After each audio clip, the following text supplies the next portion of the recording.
Hello, everyone. We are here. Welcome to the D20 Dilemma.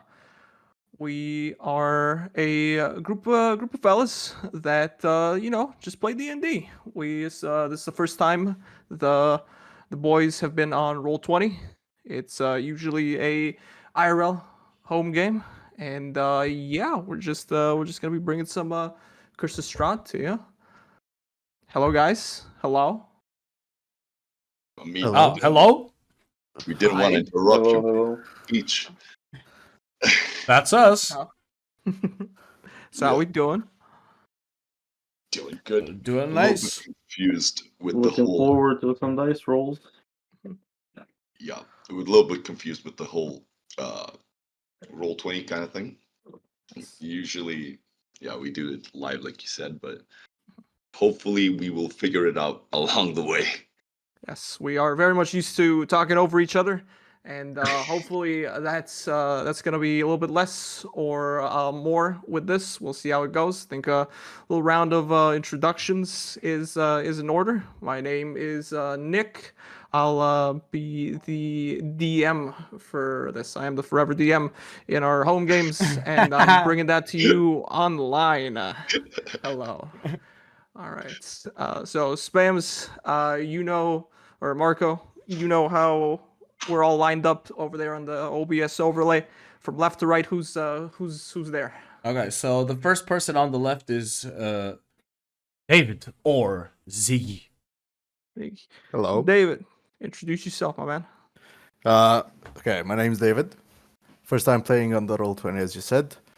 It's a bit confusing, but I think we'll get the hang of it. Especially with the class that I'm playing right now. I have it opened on the second monitor just for the spells. Yes. You are playing the easiest class D&D has to offer. Yeah. I mean, easy, complicated. Don't downplay his fucking magic. Come on. Yeah. That was. It's just spellcasters are so easy, right? You know, They're not. until their turn comes up, right? Yeah. And then I look at my spells to know what to cast. Agree. Yeah. And Marco, who's next on Okay. the chopping block?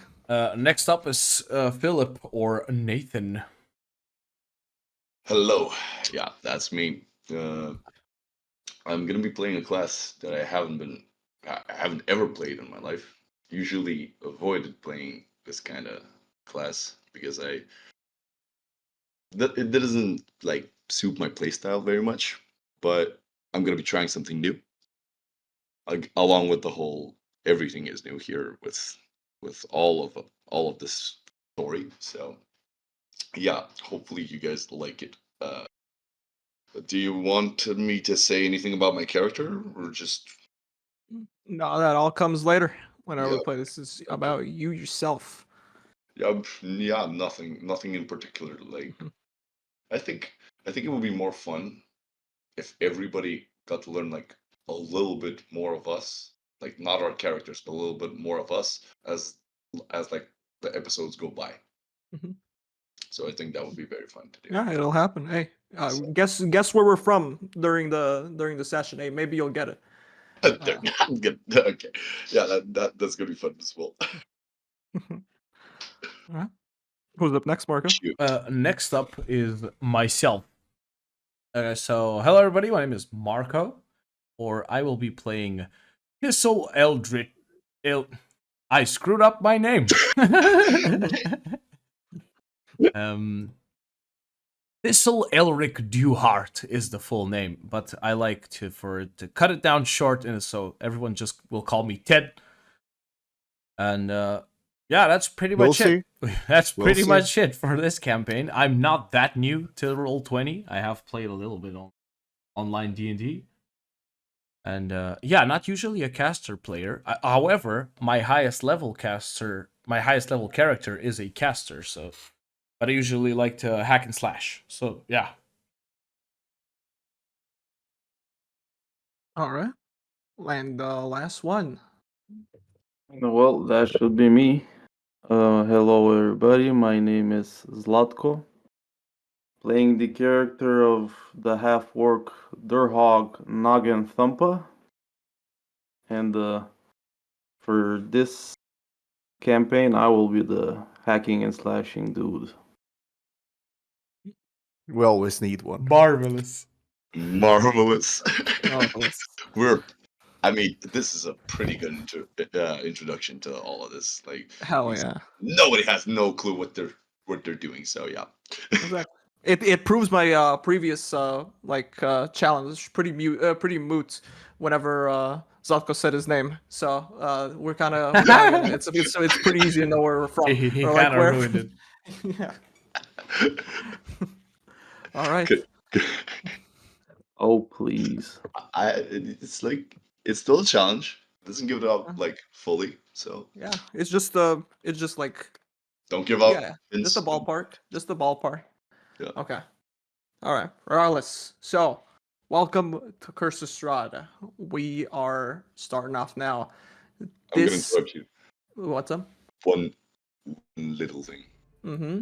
Also, the first time where we're actually doing a non-homebrew campaign. Correct. This is something official. We played a Mafia game previously to this. Hey, maybe that's gonna be brought to the big screen, but we'll see about that. All right. So, boys, we are in the Sword Coast. This giant region is pretty sprawling and vibrant. It's nestled along the western shores of the Forgotten Realms, and stretching far and wide from the Sea of Swords to the mysterious depths of the Neverwinter Wood. The Sword Coast has a lot of different cultures. Each city and settlement is imbued with its own set of characters and sets of challenges. But word recently dropped of a group of roaming Vistani. These people were known as kind of like the natives of a very mysterious land called Barovia, who've been offering people the challenge and a visit to the mysterious and shrouded land by the name of Barovia, with kind of like the goal to go and see the sights and explore. Our adventure starts us off in the Neverwinter Wood. Not the Neverwinter Wood, Neverwinter proper, the city. And that's where all of the characters, or rather half of the party, will be starting off with. I guess starting off with the people that were there, and are on their way out of the city. Nathan and Ziggy, why the hell are you out of Neverwinter? Why are the both of y'all going down south? Friendly vacation. Yeah. Old pals, catching up. I just met the man. So basically, the whole thing right now is, I don't know where you're gonna start off with all of this, Mr. DM. Are you gonna set the scene, or should we? Like, how do you want to do this? Yeah, I guess it's a better thing to kind of more or less describe first what your characters are looking like to the average viewer. I think we can start off clockwise. If you want to go ahead and describe Ziggy first, what he looks like, what he's wearing, and what he holds. Ziggy is a specific gnome of sorts, because if you see it up close, he has a pair of glasses for some reason. He has some cool shades, because always on the border, trying to help out with the defensives, and the sunlight doesn't help, so everybody gets a pair. Oftentimes they break it, but Ziggy kept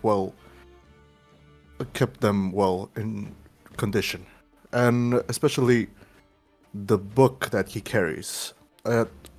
from all those casting and writing on the book, it seems that it's not even bothered by the ink or dust or any other condition on it. It's in pristine condition, and it's well kept as well.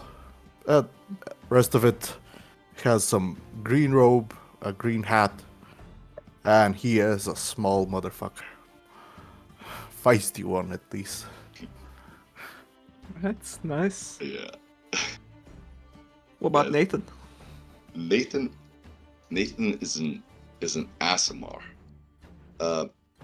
He has standard attire, like standard, a little bit of upper class, but nothing like all over nobility. Like nothing.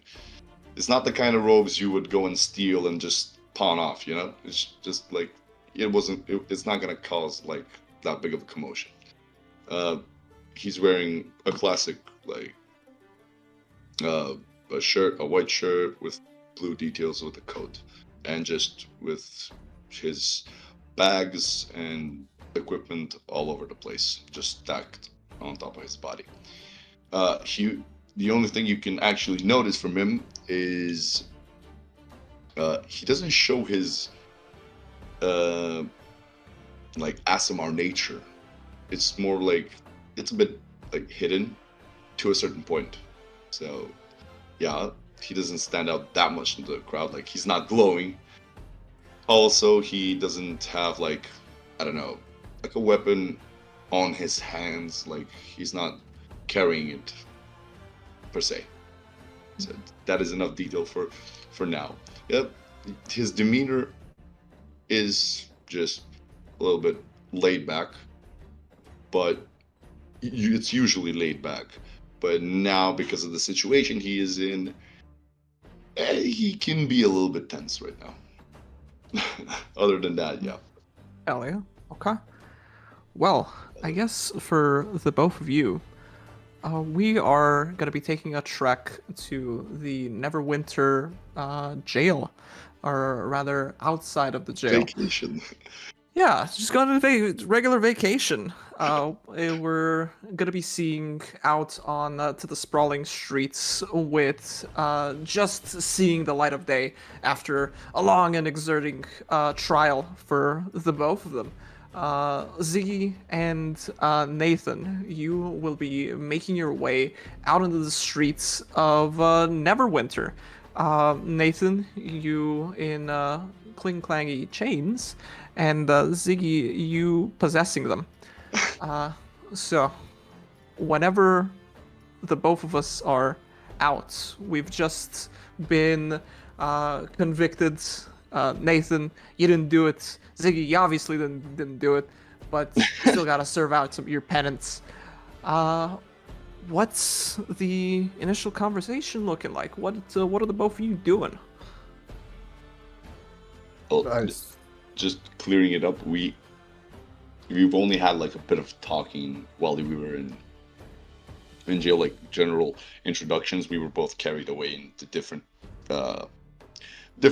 courtrooms to do our own separate trials and stuff. So this is gonna be like our second to third time like actually meeting up with each other. Mhm. Right? Just Mhm. clearing things up? Yeah. Yeah, right.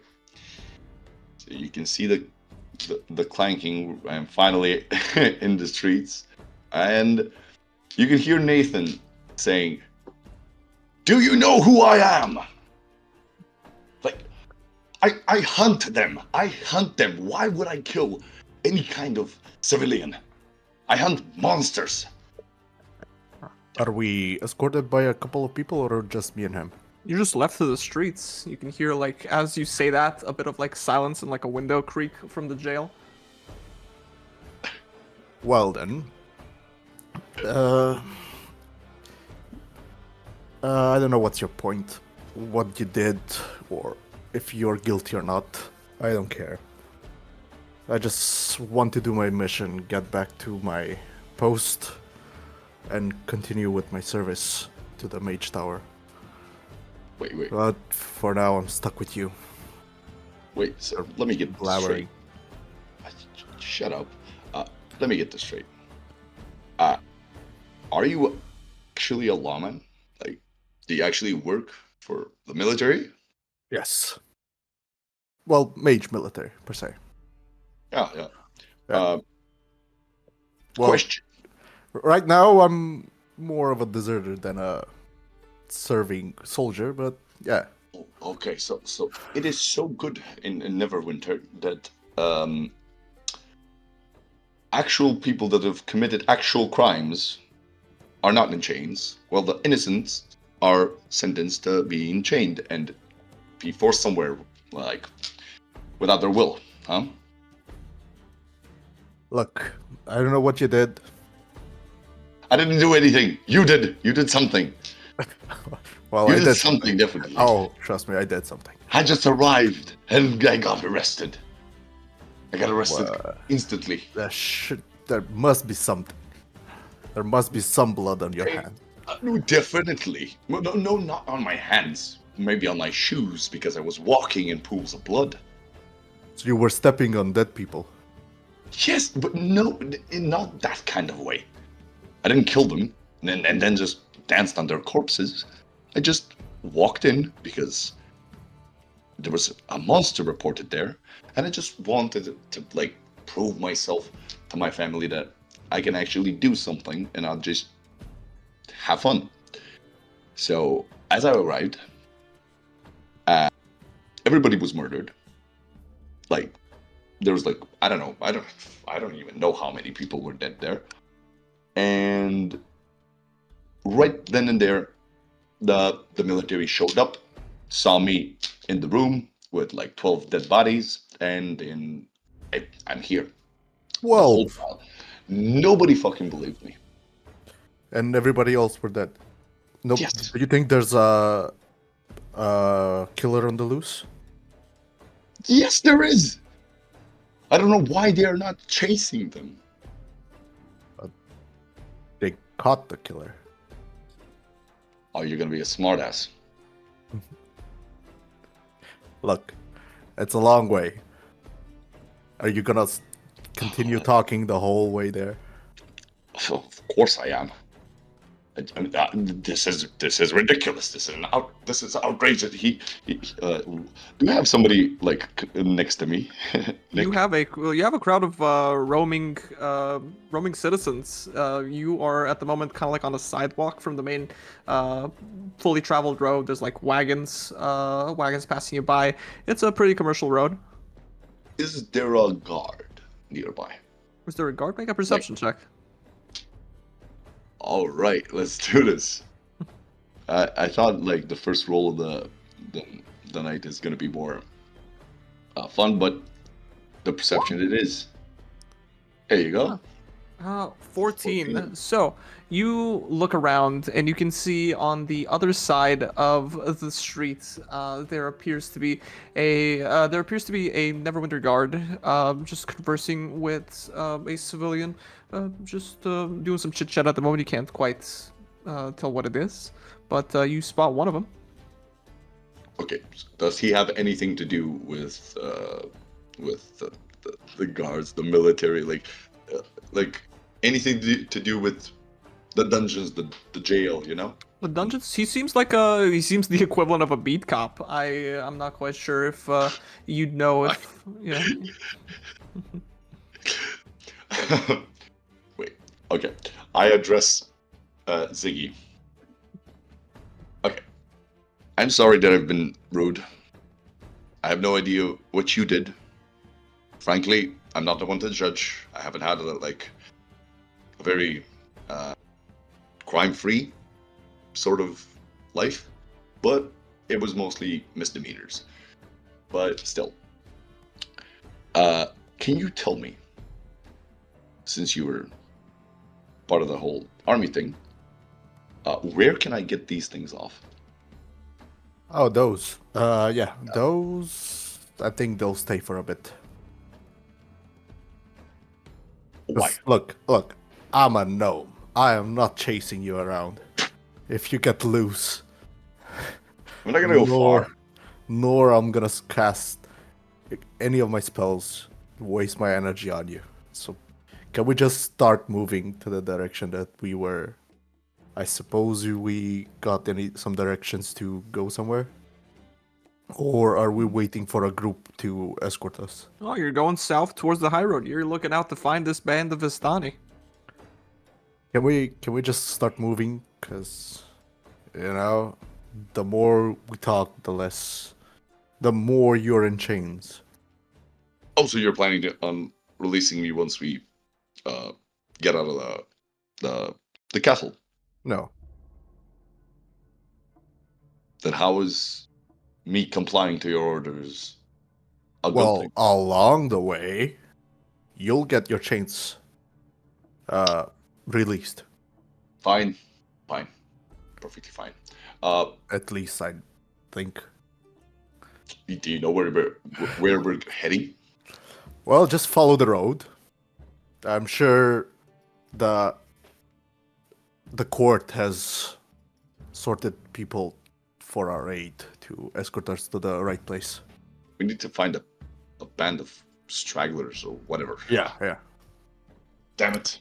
All right. I am complying with the whole moving to Thank the direction you. of the path. Okay. Okay. Nick, while I'm complying, Mm-hmm. do I have everything that I have in my inventory right now?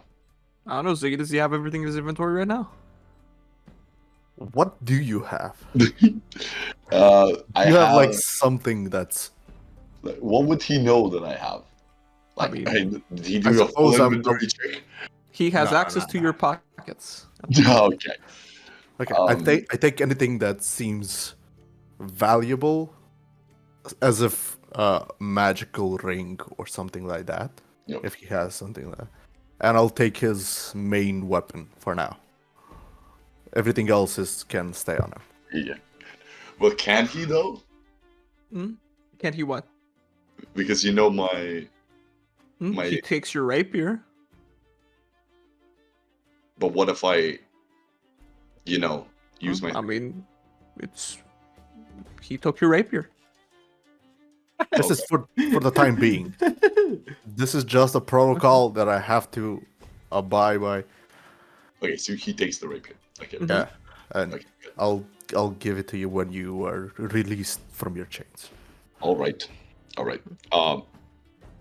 As I know that that's happened before, and I know that I have my thieves' tools on hand, I am trying to unlock my chains. Okay. When is this happening though? Well, when the coast is clear a bit, where I don't want to do it like right in front of his eyes as we're walking by. I'm trying to sneak it through by him. Wait, do I notice this? I mean, we'll see when it happens, right? All right. So Yeah, so not right now. yeah, I'm gonna give you the go ahead later. Mhm. With this, we are gonna start going down south, out of Neverwinter and towards the high roads. The main goal of the both of you is just to be on the lookout for any type of traveling caravan that may look foreign, not from here. Yeah, it has a lot of shinies on them, and everything of the like.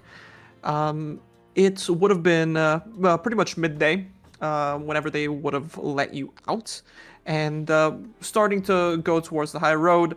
It's pretty far. You know, it'll take you about maybe a full day to get about halfway through the high roads. That's near the Sword Mountains. I'd like for Marco and Zlatko. Both of you roll me d20s real quick. Just a flat Yo. d20. Just the flat d20, yeah. All right. Okay then. Oh. Well, All right. So, Somebody needs to change something. I'm not gonna say who. Durhog and Ted, Good. how do the both of you look like? What do your characters wear? What are they carrying? okay. Well, You go first. I'll go after. yeah. Let me go first. Well, Durhog, he's kind of in rags, but he's still wearing armor. What I mean is, on top of his half plate that he's wearing, he's got ragged cloths ripped everywhere where the metal is from underneath it sticking out. And another thing about his look is he's got braided black hair, long to about his shoulders. He ties it up in his braids in a knot. Also, he's got 2 hand axes fixed on the side of his hips.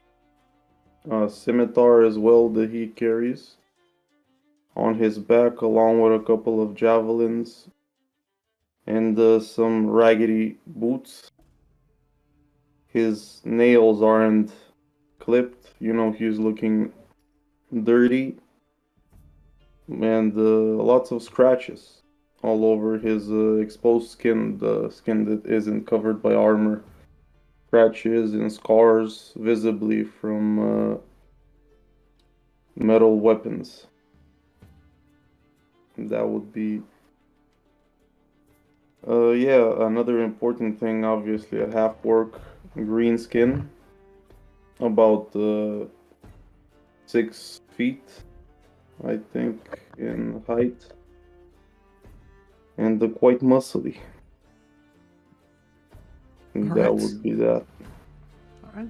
So, and Ted, what do you look like? What's your full name? Okay, so my full name, I'll repeat it once again. Thistle Elric Dewheart. Well, it will sound like that when a fancy lord says it. However, Ted is a pretty tall, around 7-foot Furlborg, and is also 400 years old. He's got white hair all over, and doesn't really care for styling it in any way. It's just how he wakes up with it. It is how he rolls with it throughout the day.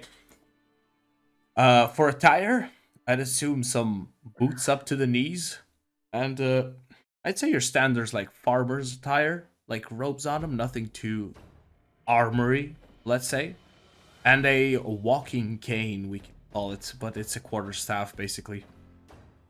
Ted has had a gift with magic since he was born.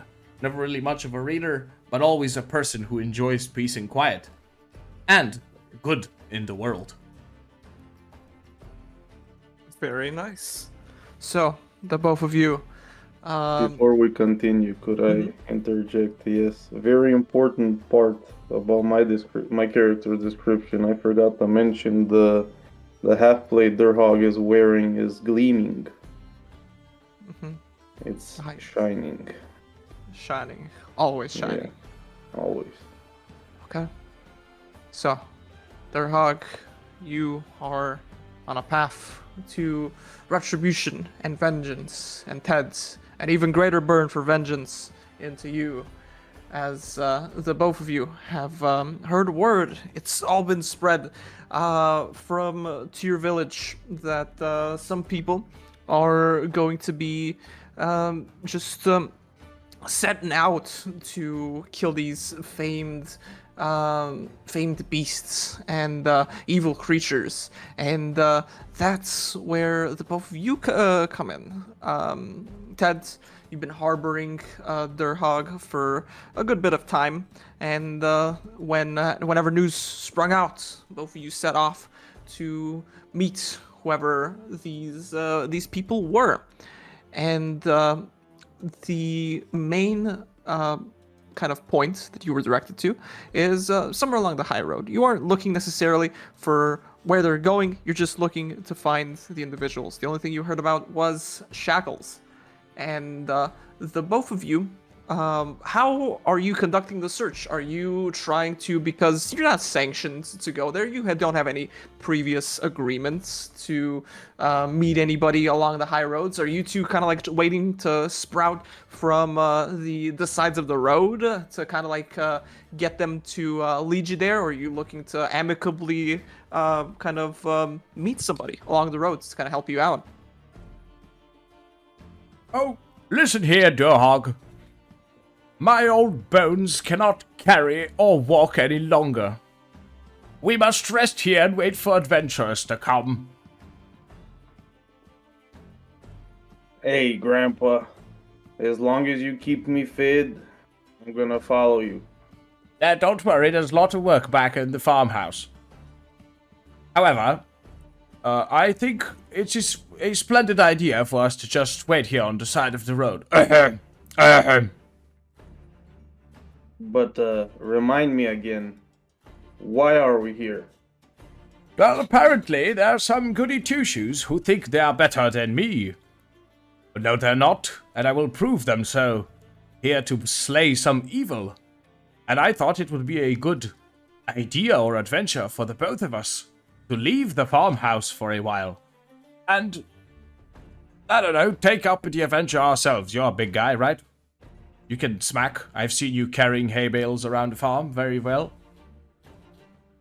I can smack, don't worry. I like to slash more though. And maybe there will be a reward. I am not too sure about that. Hey, I told you, as long as you got food for me, I'll do just about anything. Yes, as long as you do the hunting, we're fine. I'll just do the cooking. No problem, Gramps. Okay, I guess we're just gonna wait at the side of the road here. You just wait at the side of the road. Yeah, for someone to pass so that I can... when someone passes, I will ask instructions. Of course, they will be polite towards an old gentleman, right? Be nice to your elderly. Right? Oh, they'll be nice. I'll make sure of it. It is... I got enough years in me to remember when the king's taxes were the worst thing to fear. Not witches, goblins, or that cursed stew that old Mima used to make back at the farm. Do you happen to remember the recipe? Thank heavens, no. Good. Gladly, I think it's better. Ah, shame. Would have loved to try it. Trust me, you wouldn't. Taste of old sock. And maybe a dead badger if we're lucky. Badger. Sounds nice. Yeah, sounds wonderful. Apologies in advance. I think his character is gonna knock me out of character a couple of times, but I'm just putting it out there. Yeah. All right. Always something in.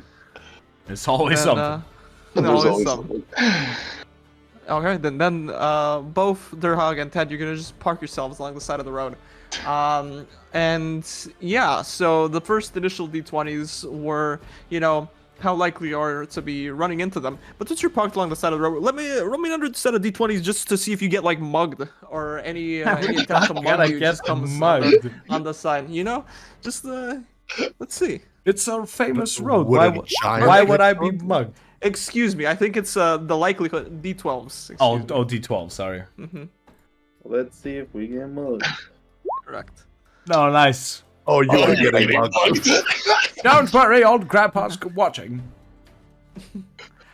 So, yeah, the both of you, you're gonna get a little bit of passengers by, but it's mainly gonna be caravans and like maybe 2 people like on horses who are traveling the high road. You'll inquire to them, but you'll either just get the nicely fuck off in different words, or just them simply ignoring you, thinking you're either some highwaymen or some vagabonds. So not a lot of people hanging on the side of the road, so they don't pay too much mind to you. But whenever the prisoner and captee are out of Neverwinter, y'all are gonna get about maybe a half day's travel And get mugged. along the high road. Now that I think about it, roll me a d12. No, I'm just kidding. Don't do it. We're not doing that. I'm in chains. Yeah, Rob, old man, Nathan. I mean, Ted, not Nathan. God dang. New I'm names. not at all. Come on. New names. Mm-hmm. Yeah, y'all ain't getting robbed today. But you're gonna get about halfway towards the high road as both Ziggy and Nathan, you both are traveling along. Go ahead and give me a quick sleight of hands check to initially try to pull out your thieves' tools without Ziggy noticing. Or rather, I think it would be more of a stealth to Stealth. pull it out. Yeah. And Ziggy would just make a perception check. Okay. Here we go. This is kind of unfair, but okay. This is kind You of want to see, right? You know? That's a 17. It's a perception, right? Perception, yes. Oh, boom! God damn it! All right. So 20/20 vision. exactly, you have perceived the rogue as now. Z, you're paying close attention towards your prisoner. You're also paying attention to out in front of you on the road. You can hear the chains crackling that are on Nathan. And your hearing, rather, is pretty clear. Nathan, while you try to mask the clinging of the different thieves' tools and lockpicks via the chains whenever they rattle, somehow, Ziggy, you can deduce between the two. And you'll look to your left, Ziggy, and you can see in his right hand there is a pair of thieves' tools. There's like these lockpicks that Nathan has right now, and he's like pull them out. So you don't trust me, huh? Nathan was in the middle of having like a casual conversation. Like, so how are you? Just stop the small talk. Just stop the small talk. Give me the thieves' tools. But they're my favorite. Great. You'll get them when you get released. This just looks like a nice tree to be released by. Why not do it here? If you want to release yourself, sure, we can stop by the tree. But the chains will stay on. I'm good. Okay, I'm not gonna be. Give me the thieves' tools. No more funny business. Give me the I thieves' tools. promise. Don't Like, make me make those chains a bit harder. All right, just tell me when to take them off. I give the thieves' tools. I suppose when I give you back the thieves' tools, you'll get the point. If something hits the fan.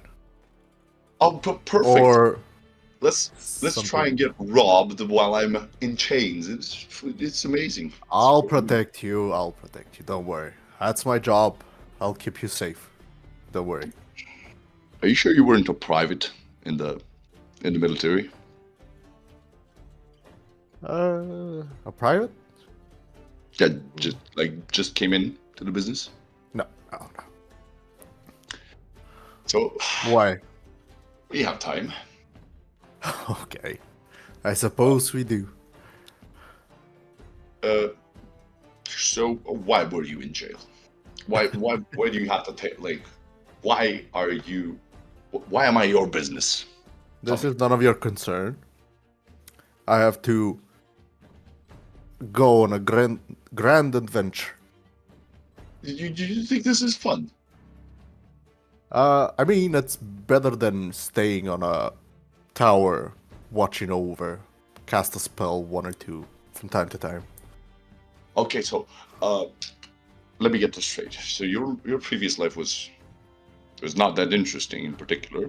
So It was very interesting. Well, why would you want to do all of this? Well, it's not more of a want, more of a I need to fulfill my duty to regain the trust of the Mage Council. So you fucked up somehow. Yep, more or less. I didn't do anything bad, but I trusted the wrong person. Well, now you should be trusting the right person, which is me. Been released me, but you're gonna do the same mistake as you did. My trust issues are at all-time high right now. I am not trusting anybody but myself. Damn it. Yeah, you can see Nathan is a bit pissed off because it is he is not used to this. He usually gets away with everything he does. That's his like whole gimmick. And this is the first time he's actually been caught and like paying for something. Mhm. So yeah, we Ziggy continue is down. trying to be the most professional soldier he can be, Sticking to but what? he's on the verge of just killing the guy, just ending the whole thing, just going back to the council, just finish me off. Just I'm Hey, not hey. made for this. Nathan's gonna rub off on you. Come on, don't worry about it. Did you say rub off on him? What? Hubba hubba. Oh, Hubba, hubba on hubba. him. Okay. What was it like? A straight up charisma? If I want to like. What the what? Seduce the dragon, correct. This So, anyways, is the Let me see the Uh, spells. all right. So Ted and Durhog, it's at that point that while you're waiting on the side of the road, you can see it's coming about evening time. You were able to see two more silhouettes, sort of like standing in the middle of the road, while previously you essentially were seeing like people walk around. You can see these guys like have just stood there for about 3 or 4 minutes, and they aren't like moving. You're eager to, see who they are, but they're just like not coming to you.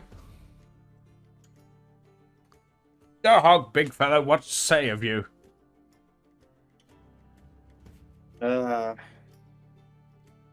It doesn't look too good. Every person I have Suspicious to me. asked for help has ignored me today.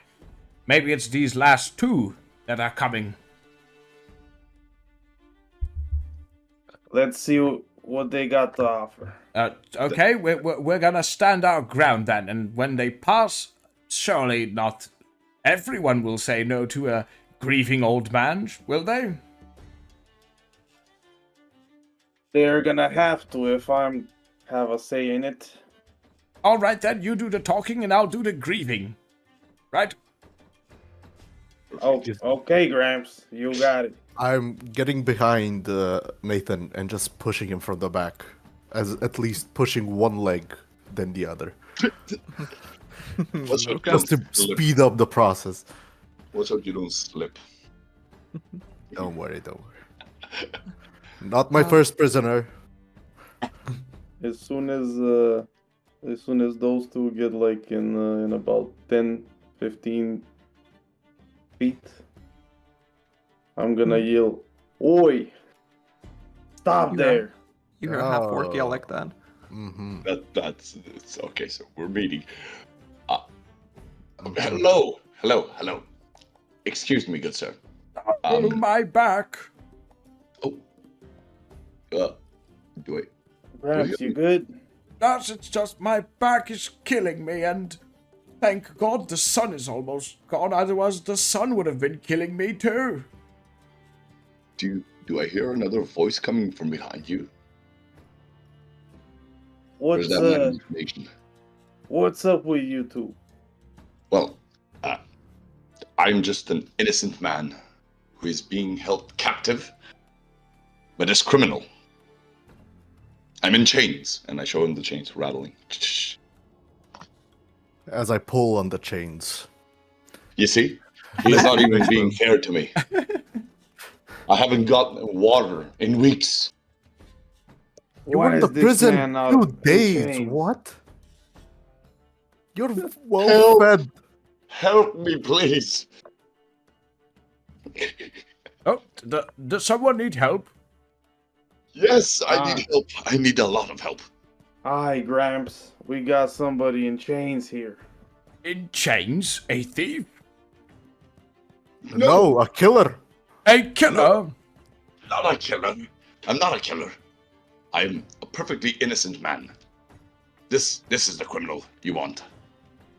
What did he kill? I have no idea. I don't know the man. He's just holding me prisoner. No, I mean you. What did you kill? The one in Nothing. chains.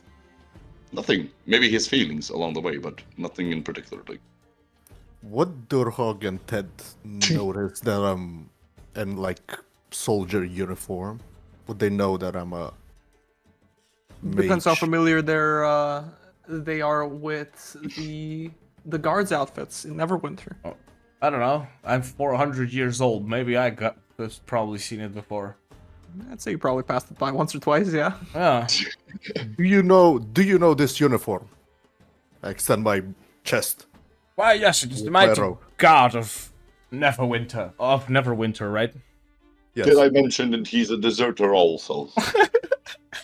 Sorry. Thank you. I just, so wait. Hold up. Durhog, I know that me and you waited the whole day to This is find a mystery. someone to talk to, but usually people told us, no, these two seems like complete utter buffoons. Hey. Don't judge a book by its cover. Gramps speaks the truth, let me tell you that. Other than that, where are you taking your so-called prisoner there, soldier? And what is your name? My name is Ziggy. Ziggy the Zealous. Ziggy. You know, back in my days, I used to know a man called Ziggy. He used to drink a whole barrel of ale by himself. Passed out by morning, never seen him since. I might know a Ziggy or two, but don't know anybody that got that drunk. Very We well. do drink from time to time. I already like your Ziggy more than this one. Okay, why are you on the side of the road? Well, we heard that there's monster killers here, passing here, and something about change I can't quite remember. That is me. I am a monster. I think the fellow that is imprisoned fits the description. Yes, I am also in chains. So now, do I have the actual description? You just heard of a convoy with chains, so interpret that as you will. Uh-huh. That they must be it, then. Have you seen any other people in chains? No. No other people in chains, I'll admit. Durhog, do they seem your criteria? Aye. They look like the pair. Right, then we are meant to follow you. So you're the escort. Apparently so. We are. Wait, aren't you the escort? Oh, my old brain's got things all messed up, how? Oh my god, we're fucked. No, Gramps. We were supposed to accompany him, remember? Yes, but I can't quite remember the road. Where were we supposed to go? They should know the road. Very well, so we just act as guard. Perfect. Okay, is anybody gonna release me? DM, should we know the road? Okay. Yeah, you have your nifty little map that was Okay. given to you. A nifty you know, little thing and called the- a map.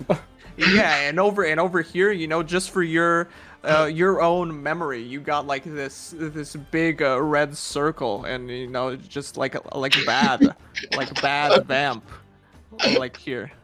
Aha. Yes, I Yeah. see. Graham, do you want to see the map? Yes, do so, please. So, if you have any scribbles, I will write them down on mine. And I point the book that I have, which is half size of me, in front of the big. Yeah, it's like a tourist map in his hands. Yeah. Just nudge in to see what he wrote down. Very well. The- To Great the Cloak Hills, then. Yes, I've been there a couple times. Seeing all of this, Nathan takes a look at Ziggy with all his writing. I'm like, did you write this? Of course not. Okay. I was beginning to think that you're illiterate as well. Bad vamp on the map. From the This reminds me of a particular character from a previous campaign, by the way. Yeah, Wait. Maybe we'll leave like a description note for that. maybe. I remember. Wait, We all big remember. muscle guy. Did you notice Did you say your name, or I did hear it? No, I didn't, but pleased to meet you. Durhog. I extend my hand as a gnome. As a I grind sign of. extended as well. I'm going for a handshake. I grab his pointer finger and shake as hard as I can. His pointer finger. And what about your prisoner's name? What is his name? Do you know? I do. Or rather your companion? You two seem to be friends more than... Friends as What are you well. talking about? I love the guy. Can you First tell? he says that he doesn't know me, that I kept him as prisoner, now we're friends. Odd fellow. Yes, but his name. Yes, his name, let me check in the notes. Aha, yes, Nathan Silver. Nathan. You know, I used to know a guy named Nathan back in the day. I used to drink a barrel of ale, pass out, never seen him by morning.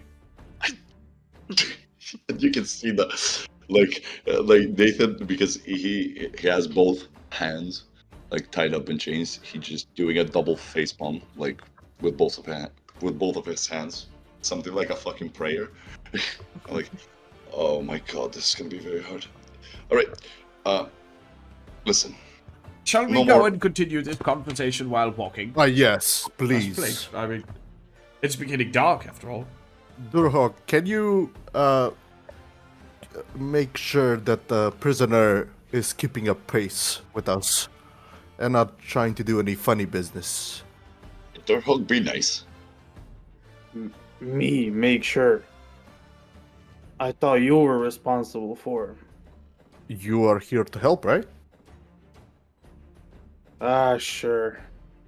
But you Great. gotta give me some bread or some salted meats. I'm sure I can provide some food for you. I'll double Okay. it if you release me. Well, I might just take you up on that offer. Good man, or orc. You're a beautiful creature, don't you're doing fine. You didn't need to do that. I If mean, you- say that, but If you release the prisoner, I'll I still will take the inform. food. I will inform the council, and you will be. You'll receive a wanted poster, most likely, as a a person that helped the prisoner escape. All right, this is not helping my case at all. I'm gonna stop all of this because the only way I can actually prove myself innocent is not by committing more crimes. So, all right, Oh, you I'll do did what you some want. crimes. I have did 0 crimes, Liar. especially the crime I'm being arrested for right now. That is especially not done at all. So, as we're walking by, Nathan just starts marching forward. I was like, "All right, are you keeping up?" Does Durhog follow suit, or does Nathan get a tug? Well, first off, you'll get a little tug, God damn it! and Durhog will say, "Hold on, not so fast now. I would Let not. me start walking with you." And Come then along. Durhog will proceed to take a step and just match the pace that Nathan started walking with. All right. As we're doing that, I'm like, does anybody here have any experience with killing monsters? If you mean, Depending what kind of monsters you mean. Sorry. But particularly the ones that suck blood. Oh. Now that's one monster I would like to kill until the end of my days. Perfect. Anybody else? I see you can handle yourself. But what about Grandpa here? Grandpa? Ted? Ted, Grandpa yes. Ted? I mean, particularly not much of a fighter myself, son. However, there is this vampire that I truly despise. And I will just help Durhog while he beheads it. So I kind of like push him forward. It's usually how work on the farm is done as well. So you're pretty standard people, like nothing too on the wrong side of the law, or like Not that much military training. God heavens, no. I can see your friend is very well trained. Yes, I picked him up off the street. Well, it was unwilling, not by my choice. I was a gladiator, you see. You bought him? God Hell heavens, no. no. What Then the what- fuck do you take Gramps for? He fed me. Oh, I was a runaway. very sweet. You see, Gramps The might sound underground. cranky, but I needed some help on the farm. He needed a home, so it kind of worked out for the both of us, right? Benefited both of us, alright? So he's like kind of your grandpa. Basically. I mean, he calls me Gramps, so sure. Alright. Technically, we're not biologically. I mean, you can see that two of us are completely different species, right? Oh, no. Couldn't tell. God, what is it with these younglings these days? I'm sorry. Don't want to be rude. But this day has been... I'm usually a very easygoing kind of person, you know? But all of this has been something else. I'm sure that's why you're in chains. Yes. A very bad predicament. But I shall be released soon, as the general here commands it. Or are you a general? I'm trying to get the ranks out of the out of Ziggy. Ziggy is muted. Nope. My bad. Stop trying to ask questions, man. Just follow the road, enjoy the silence, and eat some food if you want. Do you need some food? Yes. Okay, I pull out my backpack. And some water. He hasn't given me water in 7 days. God heavens, 7 days. Yes, very bad treatment. No, I'm just kidding. I'm in a mess. Look at his mouth. The only reason his mouth is dry because he hasn't stopped talking the whole way here. Good one. Oh my god. Alright. I apologize. Whenever I laugh, a cough always follows. You Give good? him a corner of a piece of a bread. Thank you. He accepts it, you know. He's trying to relieve himself right now, like, of his like pain and suffering of these couple of days. So yeah. Nathan is just gonna continue down the road, leading to the whole like area that we need to go to. Yeah, so let's put it in perspective. Who's going first? Who's going second? Or rather, are we going 2 by 2? How are we traveling the road? How are we traveling now since we're 4 people? I would love to go with Ted. And And I'm then, gonna be with Durhog. At the Durhog. front? I'm gonna be at the front with Durhog because I need to Yeah. away while these guys. I mean, I'm it's, tied up. Something like this. it makes sense to keep the prisoner up front and then the prisoner up front and then the old man with the other soldier in the back. Allegedly Yes, accused of murder. Then, with that, yeah, we keep on going. So, for the people that know they're supposed to be running in the Vistani here, I don't think that was communicated with the other characters, but, let's hope we run into them now. Go ahead and for Ziggy and Nathan, give me a quick perception check, because you know what to look out for. All right. Perception. There we go. Mm-hmm.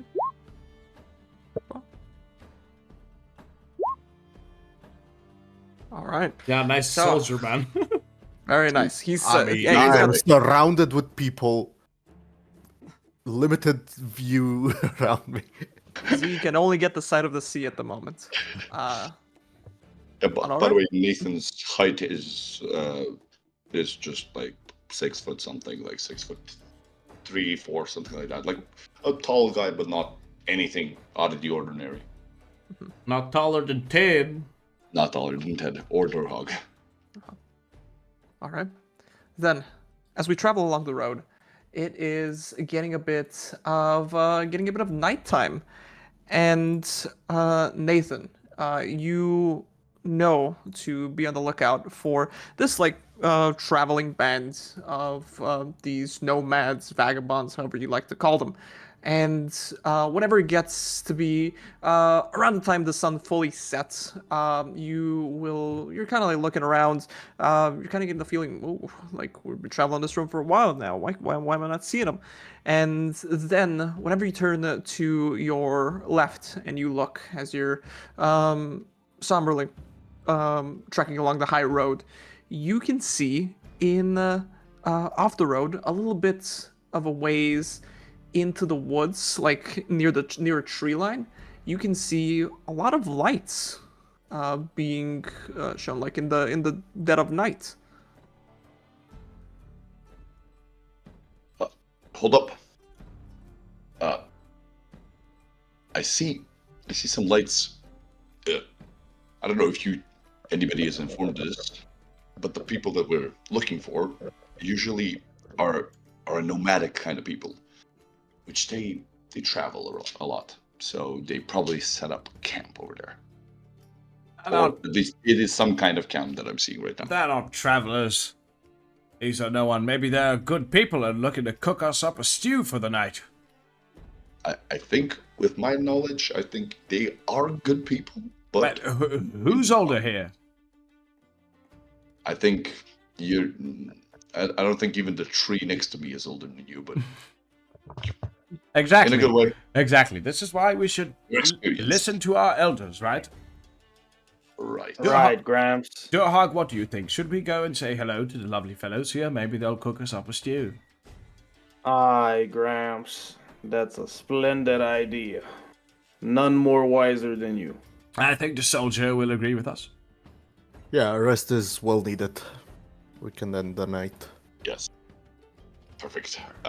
Oh, I'm still wearing my glasses. That's why it's so dark.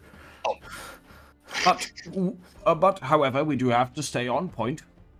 We are looking for a group of people that, so how do we, what description do we know of them? Or maybe Ziggy does. I know a description. Okay, so you know the description. Okay, so how do they look like? Just like regular people. Wait, are you asking me in character? Yeah. Okay, so you're asking Nathan. Yeah, I'm asking Nathan. So the people are just dressed in robes, long hair, beards, just like regular people, not like warring people that much, but like, you know, the whole carnival-esque look of a traveling carnival, something like that. Okay, so we beware of clowns then. I don't think they have clowns, but it's good to. These modern keep an eye out. Danes don't even have clowns. I think he's trying to say maybe watch out for some illusions and stuff. Oh yes, I think they can. I'm pretty certain that they can do magic. Very well then. We shall approach and ask nicely. If we notice a sign of their description from afar, Yes. we will blast them. Huh? Do we need to, like, save them, take them alive, or? We are not fighting them. Oh. We are talking to them. Oh, very well then. Okay. They need to point us to the direction that we're heading right now. Okay, no blasting. Sorry, this old head got things mixed up once again. You gotta keep those ears in check, Grandpa. Right. Yes, that's very good. Very good. Should I do the honors of walking in that direction? Yes, or I is suppose. somebody? I suppose all of us can just go. Yes. Approach them. Just go. Okay. You're the most talkative. Show off. Always. Be Always. useful for a bit. All right. If I do good, chains off. We'll see. Okay. We have the plan. All right. I move into the direction of the camp. Like, Right. I'm walking slowly, not running. Mhm. Just walking in that direction, Just clanking. moving to be seen. Yeah, I'm moving to be seen. Okay, gotcha. So yeah, so you're gonna get a little bit closer. You're gonna veer By the way, off the. What's up? just to clear things up, I have no idea if they're gonna be dangerous or not. Just, Mike, Nathan believes they won't be. All you heard is they're nomads, they're vagabonds, and they're looking for people to take them up on their offer. That's the only Yeah. thing. That's why. That's why I'm walking that way. So yeah, Okay. continue. So, veering up off the road, you will eventually get towards a tree line, and now you can see the your vision is going to get much clearer. You can see now, whenever you're peering through these different tree stumps, a fully formed camp. You can see numerous amounts of wagons, and you can see numerous amounts of lights and fires that are maybe about 20 feet away from you right now. And you can also now feel the sort of smell of these different cooked meats. And you can also feel a tinge of alcohol in the air. Whether you're an experienced drinker or not, you can possibly identify some strong, some loose drinks. And yeah, at the moment, you kind of hear this this different chatter among the people there. Make a perception check real quick for me. Yep. I would know because Nathan has been to his fair share of parties. Mhm. The whole slacking off kind of thing. So Yeah. a perception check, right? Mhm. Here we go. Okay. That's 12.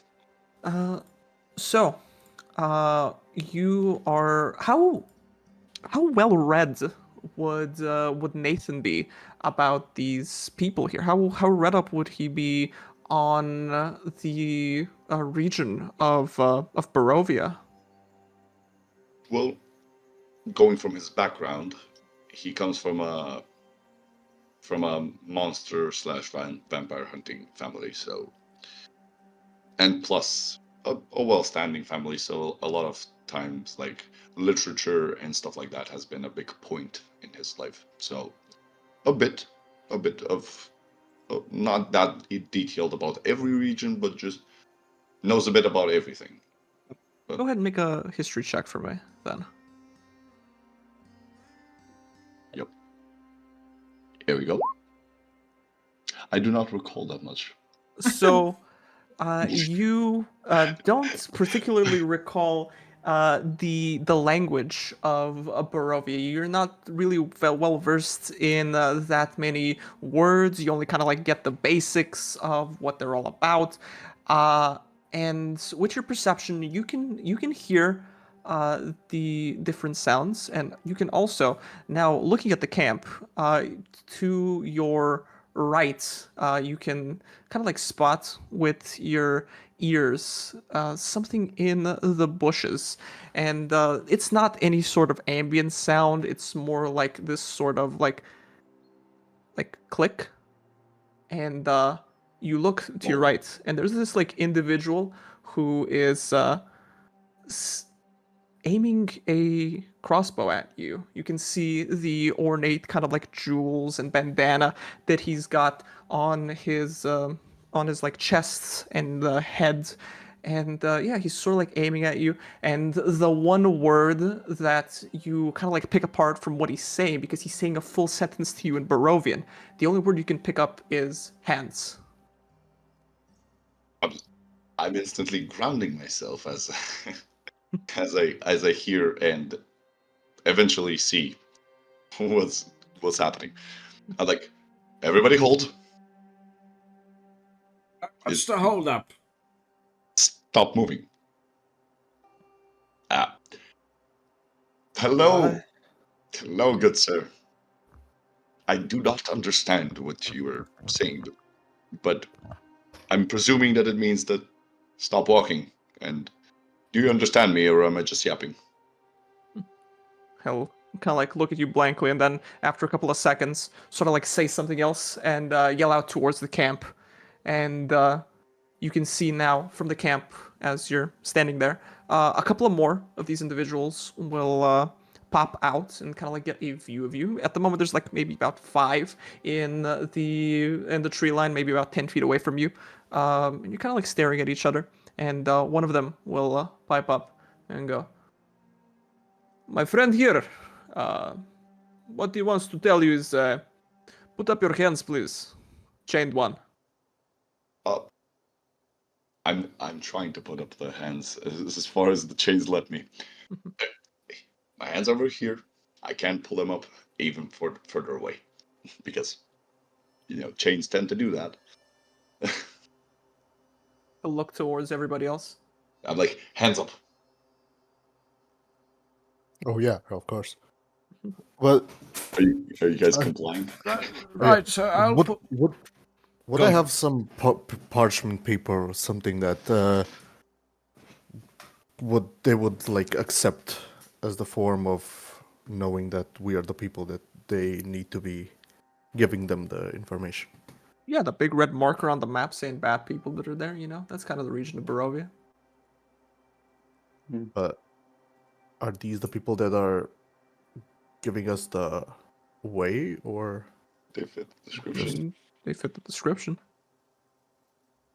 I just hold my hands and start moving a bit towards, as if standing next to Nathan? I just, Hey.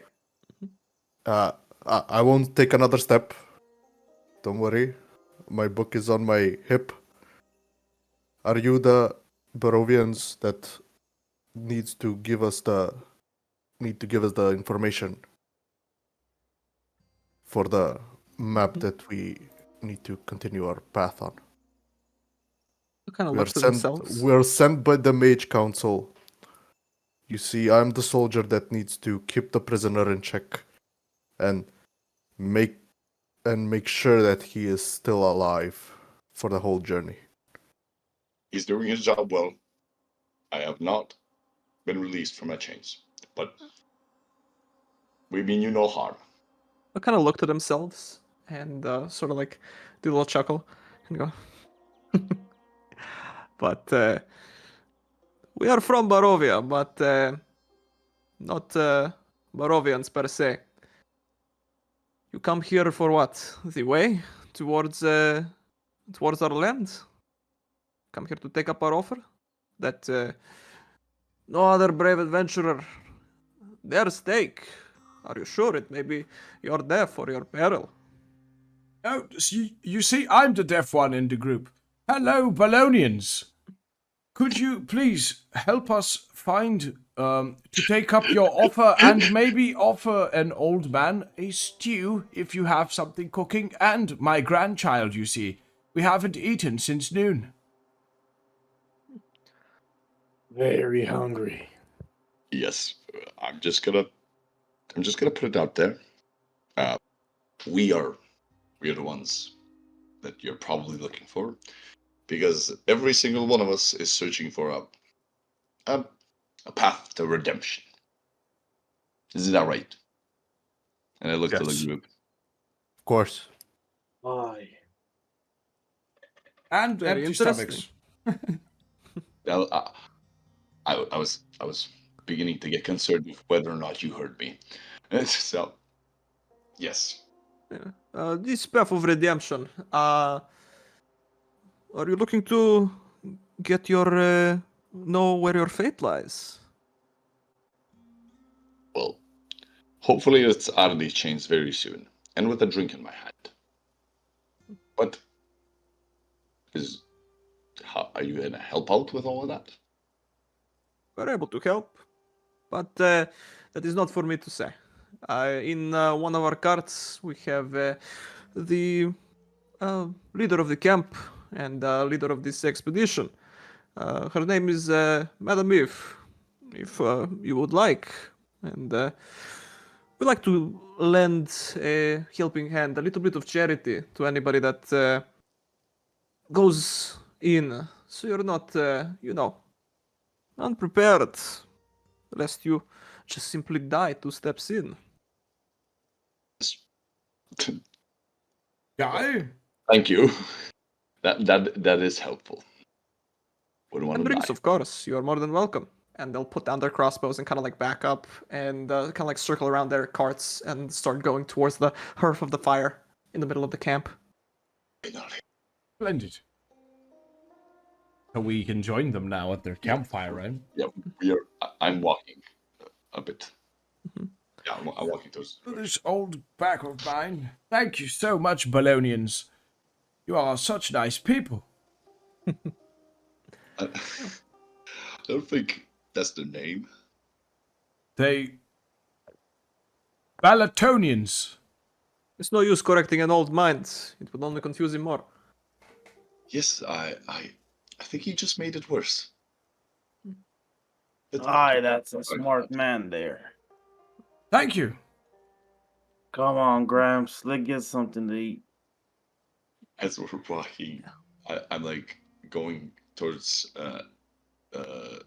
Ziggy. I'm like, hey, Yeah. sorry for being a pain in the ass today. Oh. Just So you a want to lot. kiss my ass now? What's happening? If you want it the was chains last out? ass on the planet, I would not kiss it. But Thank you. yeah, I apologize for my manners. I'm usually well versed into the whole world of diplomacy, talks, as well as fighting. So this is beneath me. You didn't sound a bit like the things you're saying right now.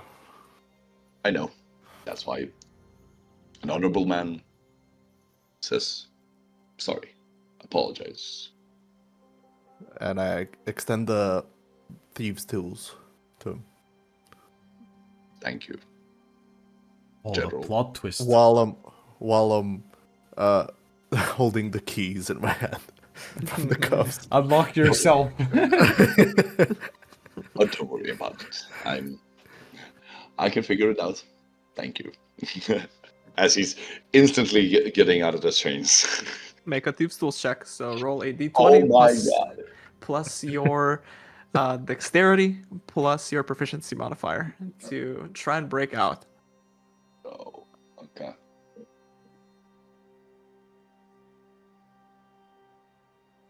You're gonna give me a bit time. A bit of This time. would be a d20 plus 5 for you. Oh, okay. So can I just do a regular d20? Oh my Mm, god. That's Ziggy's roll. What? No? No. That's Ziggy's roll. Is it? No. No. Oh, never No, mind. no. Oh, That's me. okay. It's an 8. Okay. So I thought you Oh, hear plus Nate. five. Okay, good. It It's was an 5. 8. So it was an 8. Yeah. So you'll hear Nathan, go, oh, of course I'll get myself out. And as he's going into the middle of the camp, you can see as he's sitting down, he's still fiddling with the locks, and he's not saying anything. But he's I'm not saying doing it. You're into him now. You're into him. We'll see whenever you get out of there, but no progress as of yet. Look, I need a drink. I'm sitting at the table a bit far away from him, but keeping an eye on him, and I'm just send a message to him. And I'll just say, do you need help? Are you all good? Doing perfectly fine. As you can see, he's not doing perfectly fine. Just hates to admit that he needs help. I walk over with the keys. And I'll unlock the chains. Come on, don't break your tools. It's the only Yes. ones you have. Okay. Okay, this one time. Okay. You unlock it. Yeah, I do. Yeah. Okay. Nathan extends a hand as a And handshake. I extend a hand as well. Truce. For now, yes. For now, truce. Perfect. Don't go backstabbing me. Why would I? You're gonna help me out in this whatever place we're going to, because that is my only way of proving myself that I'm innocent. So, Right. friends now. You help me, I'll help you. Exactly. So right now you owe me, right? Because I helped you. So Oh, I It's your turn. pinpointed the Vestaya. So That's League of Legends. the what? Vistani. Vistani. Jesus. Vistaya are the cat people in League of Legends. You can see Nathan stutters a bit. The Vistani. Vistani. yes, the Vestani. Sure. The thieves' tools got to me. yeah, Yeah, drink. a drink Please. should be. All right. Yeah, Good. we're just taking taking the drinks. With this, you'll kind of hear the ambient strum of a lute and a guitar throughout the camp, and you can hear a type of music that you haven't really heard before. This is some form of some kind of like different regional music, and it's all sung in this mysterious language that you haven't really heard of, and they're just kind of like grooving out right now, and you can see the total number of people here. They're numbering maybe like 12 or 13 people ambiently throughout the camp. And whenever you are seated down in your different areas, you are served with drinks, ales, and whatever your liking is. They seem to be plenty in the way of supplies, even though they're so out in the essentially middle of nowhere. And yeah, it's is anybody taking up the offer of this reading? I would like to. Okay. But before that happens, I go grab a glass of wine because you said like there was plenty of wine. Yeah, it's provided to you. Yeah. I grab a glass. I grab a glass for each and every one of these companions of mine. Thank you. And like, all right, drink up. Cheers. Cheers, then. Be careful, grandchild. Drinking too much wine can get you drunk. I've heard. I was speaking to Durhog. Oh, You don't gotta worry, Gramps. I think he can handle his weight. He's a big guy. It does me good, helps me sleep. That is true for the wine. Okay, just a question out of character. What did the guy say his name was? I don't think any of you asked him his name. Nobody Oh, we asked don't us. know the name. Okay, We okay, have no idea. okay. Oh, wait, Okay. you're interrupting Nathan's whole moment here. Okay. I'm sorry. As Nathan finishes like doing the toast and regains his posture back, he takes a deep breath and he's like, as he exhales, all right, I have no idea where this path can lead us. This might be our last normal night in our old lives. You can share whatever you want. You can keep to yourselves whatever you want. I'm just here to clarify that for the time being, I mean you no harm. I know that you have met me in chains, but that's not what I'm about. And that does not define me at all. All you can see is a man fighting for redemption. So I hope we can be on good terms. And he looks around the party to see general reactions of their faces and like what's happening. We are sitting with the No, like- Bolognians, right? Well, a bit to the side. Like I would love. I grab the drinks and I put them like it's not like a secret meeting or anything. Just Yeah, Oh. they Oh, mostly let cool. you into the camp, but aren't like going out of the way to interact with you. Either they do not speak common, and the one individual who did with you has gone into what appears to be a certain cart. It's a bit bigger than the others. That must be their leader. The only one that speaks. Oh, excuse me, Grandpa. Yes. Did you not hear what I just said? No, to tell our stories about who, what, and the path of redemption. Oh my god. It was along the lines of that, but I'm just. Anybody else? Durhog matches Nathan's what's it called? Ghost. Nathan's gaze when he he was Yeah. looking around Yeah. for other people to share, and he goes, "You gotta forgive Gramps. He is old, but now that you mentioned it, yourself a vampire hunter. Yes. It's like those chains weren't even on you. Like they didn't matter. You gain my respect right there, Nathan.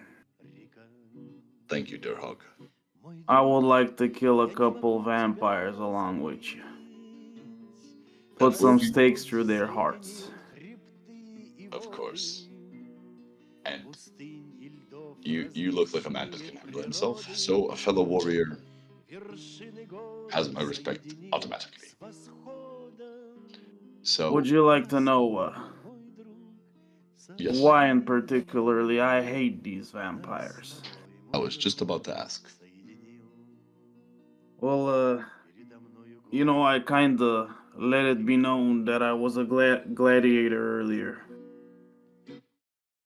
And, Yes. how I managed to escape is, inflict a grievous wound upon, the ringleader of the whole underground gladiator pit. That's Turns out he impressive. was a vampire. Oh, there, That's why I couldn't kill the fucker proper. Only wound him long enough to escape.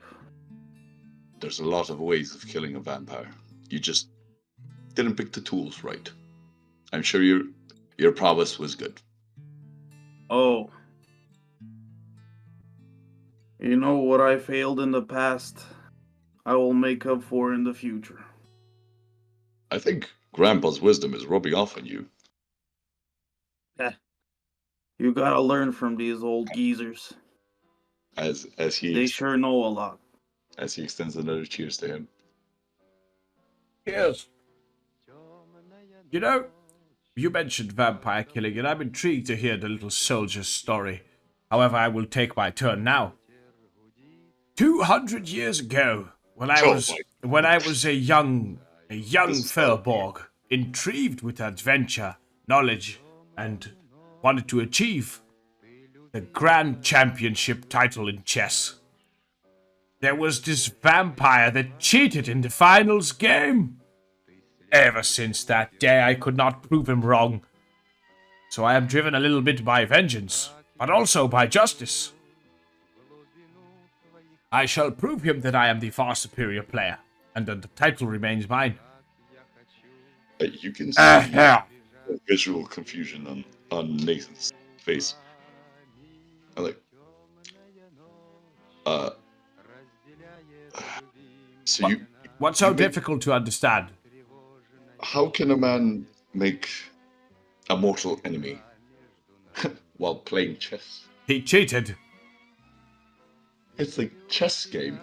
but he I thought he cheated. killed somebody that you loved or something else like that. God, no. He cheated, the bastard. Imagine if he'd done something more serious. God damn. Well, not to me, he hasn't hurt me, eh? Well, he has hurt my Grand Championship title. Which is why I am now heading to take my revenge. Luckily, I found my grandchild Durhog on the way. Well, I call him grandchild, but we're not actually. Okay, I will not repeat that again. Please don't.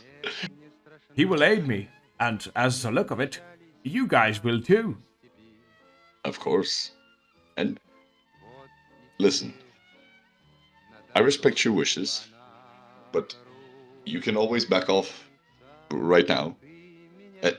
Why? Before we, because I don't mean to disrespect. But just I would have liked to live my elder years someplace more not vampire infested. I got like maybe 100 more in me. Don't worry. Oh my god! You can see come on Nathan. now, Nathan. It's a very noble pursuit the man is after. Cut I'm him barely, some slack. I'm barely about to reach 30. It's like a drop in the ocean of his I remember years. when I was 30. Actually, no, I don't. I was about to ask, how do you remember? It's like 500 years ago. Yes, around that time. Okay, well, that's all about me. What about the little soldier here? I see you have a book with you. Do you read your spells?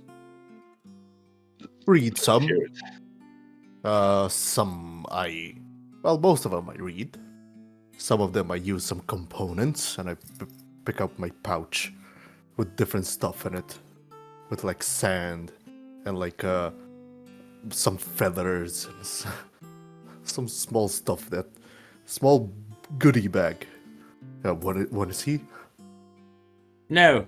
However, I got enough years No. in me to remember when spellbook meant an actual book, not some wizard Yes. swiping through enchanted tablets. Oh yes, this, and I pull out my book, place it on the table. You mean these? Yes, exactly. See, the modern world. Want to look at it? I take a look at it. What is it got? Yeah, what? It, I mean a bunch of spells, some private stuff, like not that private, but more like a journal. What has been, what have I been doing during the watch on the tower and other stuff? oh, like a Nothing diary. special. Yeah, like a diary. diary. Which is like maybe 1 or 2 pages of the whole book. Rest of it is blank, left for future knowledge and endeavors that I would love to fill the book with. Yes, you better mention old Ted beating vampires there with his grandson Durhog. Of course I will. I'll Well- make the best story. We're about to reach that legacy. However, 1 second before you tell us why you are here to slay vampires, Ziggy. Nathan, you mentioned you're 30, but your hair is white. Why so? I am not a human, you see. But you're old too, right? I am not old. You know, my hair used to be brown when I was young. Yes, but it's sort of a... Wait, you do? Well, used to. No. How does Nathan know that your hair was brown? I just didn't. told him. He just said that. No, my hair used to be brown, you know. Oh, do we get confused about the you know? Never mind, just continue. Okay. Well, I'm not actually a human. That's why. We're born with white hair. Well, some of us have white hair, some of us have naturally glowing eyes or something like that. Eventually, you'll see what I actually look like with when I display my family legacy. Oh, so you have a couple of tricks up your sleeve. Always. Don't worry, And old Grandpa has those too. it's not my wit and the pretty face. Don't worry about it. You know, for you, well, people who don't live up like me to see a lot of days, if old Grabs here wanted to have a time with the ladies, I'd just do one of these. And I will use one of my Furlborg racial thingies to turn myself into a lovely young man. Let me just find how is that. Gotta find the cantrip thing. I think that is a feature that you have. Yeah, a disguise self. A feature that I can Oh, use disguise self. once per day. So, and I disguise myself to look like a young human, Oh, Male, female? male, man. for the sake of my I ball. mean, I don't Yeah. know. I like. You see, I don't look that bad like this, right? The ladies would have a chance with me. Of course they Or, would. for rather, I meant. Oh God, I may look young, but the brain is still there, you know. Yes, that can be a problem. The brain that doesn't leave the head willingly. But wait, how long can you maintain all of this? About an hour. But don't worry, I'm quick. So an hour is enough time as I need. I'm quick. I just it took me a second to know like what he was saying. Sorry. Okay, good to know. Good to know. You could do so much in an Graham's hour, got- you see. Yeah. Definitely. Graham's got that dog in him. Oh my. What a way to join in. What a way to turn it. Yeah. Hey. So Just leads it, I will throws a bomb. I will goes out. transform back eventually. Sorry, what do you want to say? I just think that it would be a very, I don't know, smart idea. Okay, I did. Yeah. It's, something popped into my head. I'm very sorry for all this. I can't cut straight. Okay, like I'm like, so I think me and Grams can go on an adventure together. You know, to a local pub or something like that. If you can Now? maintain, no, not now. Like in the future. Hey, who says that like vampire realms have to be all doom and gloom? Those creatures like to party more than us. Have you been there? It's just how they do, like, work. They're very charismatic. They're usually good looking, and yes, they manipulate people. It's in their nature. Okay, quick question. Yes, You've killed a lot of vampires, right? yes, not a lot, but I fair share. mean, fair share. Okay. Monsters, something like that. A couple of vampires, something like that. Have you gotten any feelings towards a vampire? Feelings towards a Vampire. vampire. Yeah, before you finished your job. Let me put this straight. If I were to do that, I would have been disowned or probably killed by my family. But Because- nobody would know. But you know, when you're raised in a certain way, you don't. You sort of not like that part of the whole romance thing with them. Haven't tried. Most of them were evil and trying to kill me, so no romantic feelings there. I pretty much kill everything I see that's vampire. Yeah, For the time and that's the same here for me when somebody just wants to destroy knowledge. It's like, you're dead to me.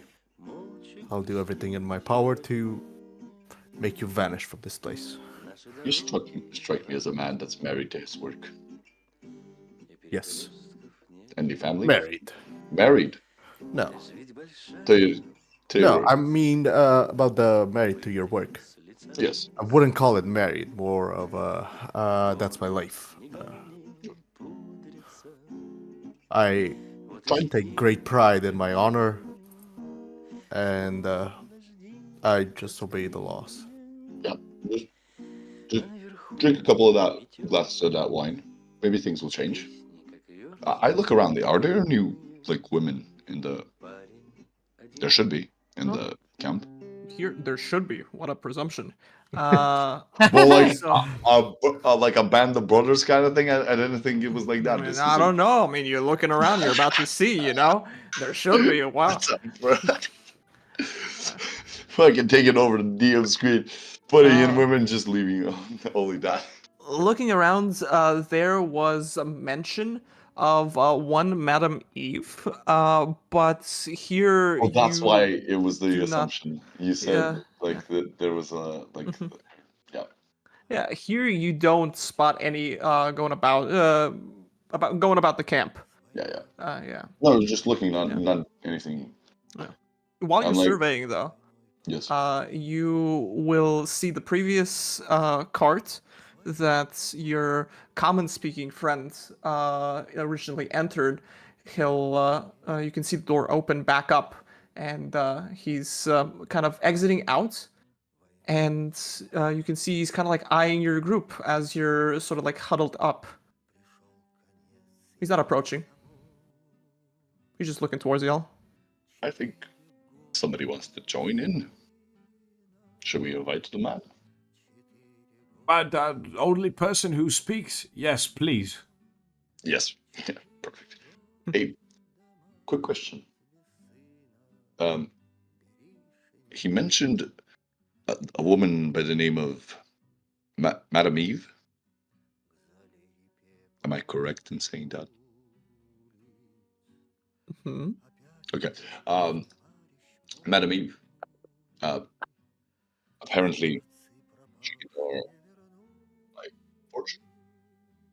So, anybody willing to get their palms read? Hello. What? You're speaking to Nick, right? He's No. speaking to all. I'm Oh, speaking to all of us. What the fuck? I got confused for a What the second. I was like, fuck? what? Ooh. Ooh. Okay, then. Get a nosebleed, Wait, I please. lost connection for a second. Also, 1 DC, and then you got two to Everybody's So rethought the. one guy fucking ran out of internet, and the other guys are just like thinking he's talking to me. Okay, this Okay. phenomenal. Let's start it over. Ask the question again. Any one of you fuckers want your palms read or something? I would love to see this voodoo magic, which I don't believe in much, but sure. Okay, I'm just gonna presume everybody fainted and regained consciousness instantly while I was talking. Like, Yeah, sure. mid sentence. All right. I nudge the guy over. Like I wave with my hand. Like call him over. He'll nod his Excuse head, and he'll start approaching you. There you go. Yeah, he gets closer to you. He's now standing like at the edge of the table, and he'll just go. And gentlemen, how are we enjoying our evening? Perfect. Splendid. Do you have some water? Not He'll much look of at a you. wine drinker. Nathan is looking at. He'll go, of course, there is an entire body of water, and he'll point kind of like to the way you came from. But on the other side of the road, I think you can find it there. Okay, I'll just take out my flask of water and just start drinking from it. Oh, perfect. You have it with you. All right. I was looking over towards you. I just wanted to inform you at your earliest convenience, if you would like, before you depart for sleep or your camp or wherever, you can stay here, of course. Madame Eve is ready to see you. She has all of her equipment at the ready. And I just hop off from the bench. I want to go first. Oh. Okay, then. Sure. Let's Before see we- this before we go- form of magic. Good sir. What? We didn't quite catch your name. My name is Tsvetko. Nice. Stop. What? What? My name is Is Nathan. there a problem here? No, invoking my name. no problem. Sorry, just an Oh. old joke came back. Hello, Tredco. My name is Ted. Ah, Hey. hello, Brad. You see, you caught that quite wrong now. It's Ted or Thistle Elric Dewheart, but my friends call me Ted. But we're friends, so you can call me Ted. Ah, I see. You know, I think we stick to these pet names. I think you like our bread, so you know. All right then. I'm Bretko, right? Oh, okay. I guess bread it is then. Of course, just between you and me, though. Okay. Either way, Mr. And he'll point towards Ziggy. What was? Ziggy, yes. He'll go. Yes, if you wish to go and step in. Are the like the steps? Are they like made for like bigger people, or can I walk on them? It's walkable by a gnome. It's not more so like a house step. It's just the steps up to the wagon. Okay, so I hop on the steps. Okay. Make my way inside. Okay. And you'll go on inside, and Svetka will close the door behind you. And you can see this very ornate sort of room. All of these like different drawings and pictures and different kind of drapes hang. And like in the middle on the other side, you can see a like table with numerous tarot cards that are splayed out, and on the opposite side you can see this woman who looks to be somewhere around her mid 40s, wears the same attire of the Vistani, has like this darker complexion to her, almost like she's been out in the sun quite a ways, quite a bit of time. And yeah, she's kind of like shuffling them together, and she's not paying that much mind to you at the moment. I You stand at approach the door. her slowly, and I take my hat off. Put it in my hands in front, and I just make a loud step and stay as still as a soldier can be, waiting for to be told an order or something like that. And as you step, she kind of like stops, and while looking down, you can see her voice kind of like echo throughout the entire cart, and she'll just go, "Well, our travelers, welcome. I do hope you enjoyed your stay." And she'll kind of like raise her head up and kind of like smile to you. You can see these sort of like very ornate earrings on her ears. This very foreign look to you. May I approach? But of course, sit down. I take my seat. Wait for something to happen. Curious, ears wide, Yeah. trying and what to kind get everything that she's doing, just with getting as much information as I can, Yeah. because and I'm in with- awe of all the things that she's been doing. Okay. With kind of like a half smile and still looking at you, she's kind of like slowly shuffling the cards while looking at you, and she'll go, "So, you're here to take on that which haunts the lands. Why, what a noble venture. Are you sure you're up for the task?" I don't have much of a choice. A duty was bestowed upon me, and I need to honor the council. Well, perhaps I can help alleviate that burden that you have. You are here with 3 other people. Is that right? Yes. Then your fate shall be decided by all. Whenever you receive your fate, or you pull a card. I tell you what it means. I cannot tell you, nor am I able to tell you what it means. You must decipher it for yourself. But believe me, this will help on your journey. And how you use it is completely up to you. Now, and she kind of like does a very quick shuffle onto the cards, and you can see now there is about 40 cards just splayed out onto the table. And she'll go, now, pick one. We will see what it is. And I will tell you what I see. And she'll kind of like reach under her table, kind of like put on the top of the table what appears like a crystal ball. This looks much akin to like some magical focuses that you've seen during your wizarding travels. And yeah, she'll put it on the table, kind of like put her hands underneath the table and kind of just like stare at you. I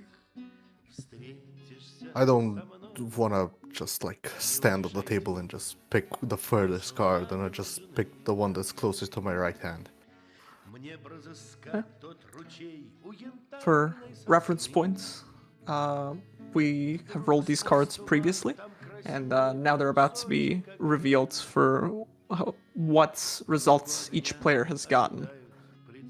Are we gonna be in the room? Well, that's happening. One by one, yeah. Okay. So, Ziggy, you'll reach part, and you will pull out the 5 of stars. You can see this tarot card has like this picture of some form of arcane user that's like got around them like these various different shapes and different fires and waters and various different elementals around them. And Madame Eve goes, this card, it tells of history. Knowledge of the ancient will help you better understand your enemy. And then she kind of looks at it, mimes a little bit, waves her hands around the crystal ball, and goes, a wounded elf has what you seek. He will part with the treasure to see his dark dreams fulfilled. Okay. Do I have any correlation or anything that pops up into my mind when she says the riddle, I suppose? Nothing at the moment. It seems you recall no historical figure, not anything that you've already encountered. It seems like this is something to be deciphered. Mm-hmm. Is this elf fellow in my future? Will I meet him in the future, near future? Or I can only say what the cards tell me. interesting. Phew. Is that all? Do you have any other things up your sleeves that might help us? That is all. And she'll flip the card down and kind of like put it under her sleeve.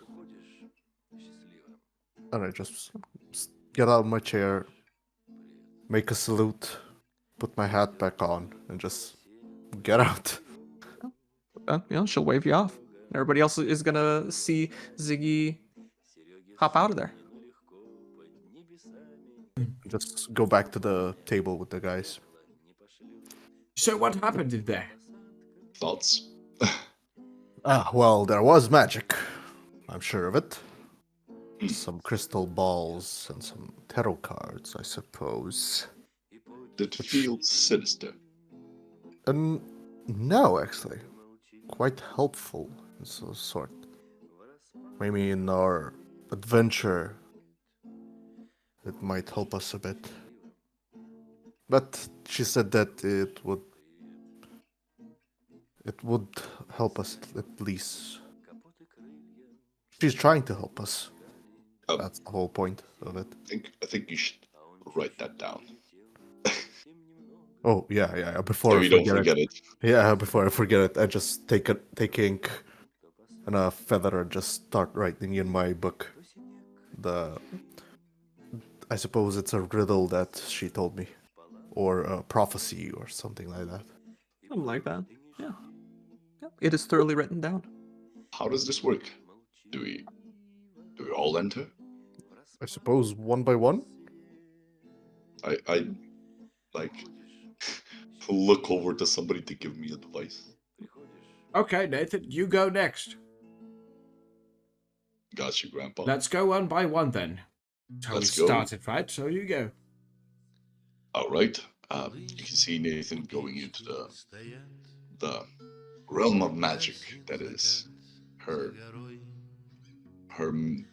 mystical workshop. And Nathan is entering carefully, taking a look at where to sit down, what to do. There, Instruction again.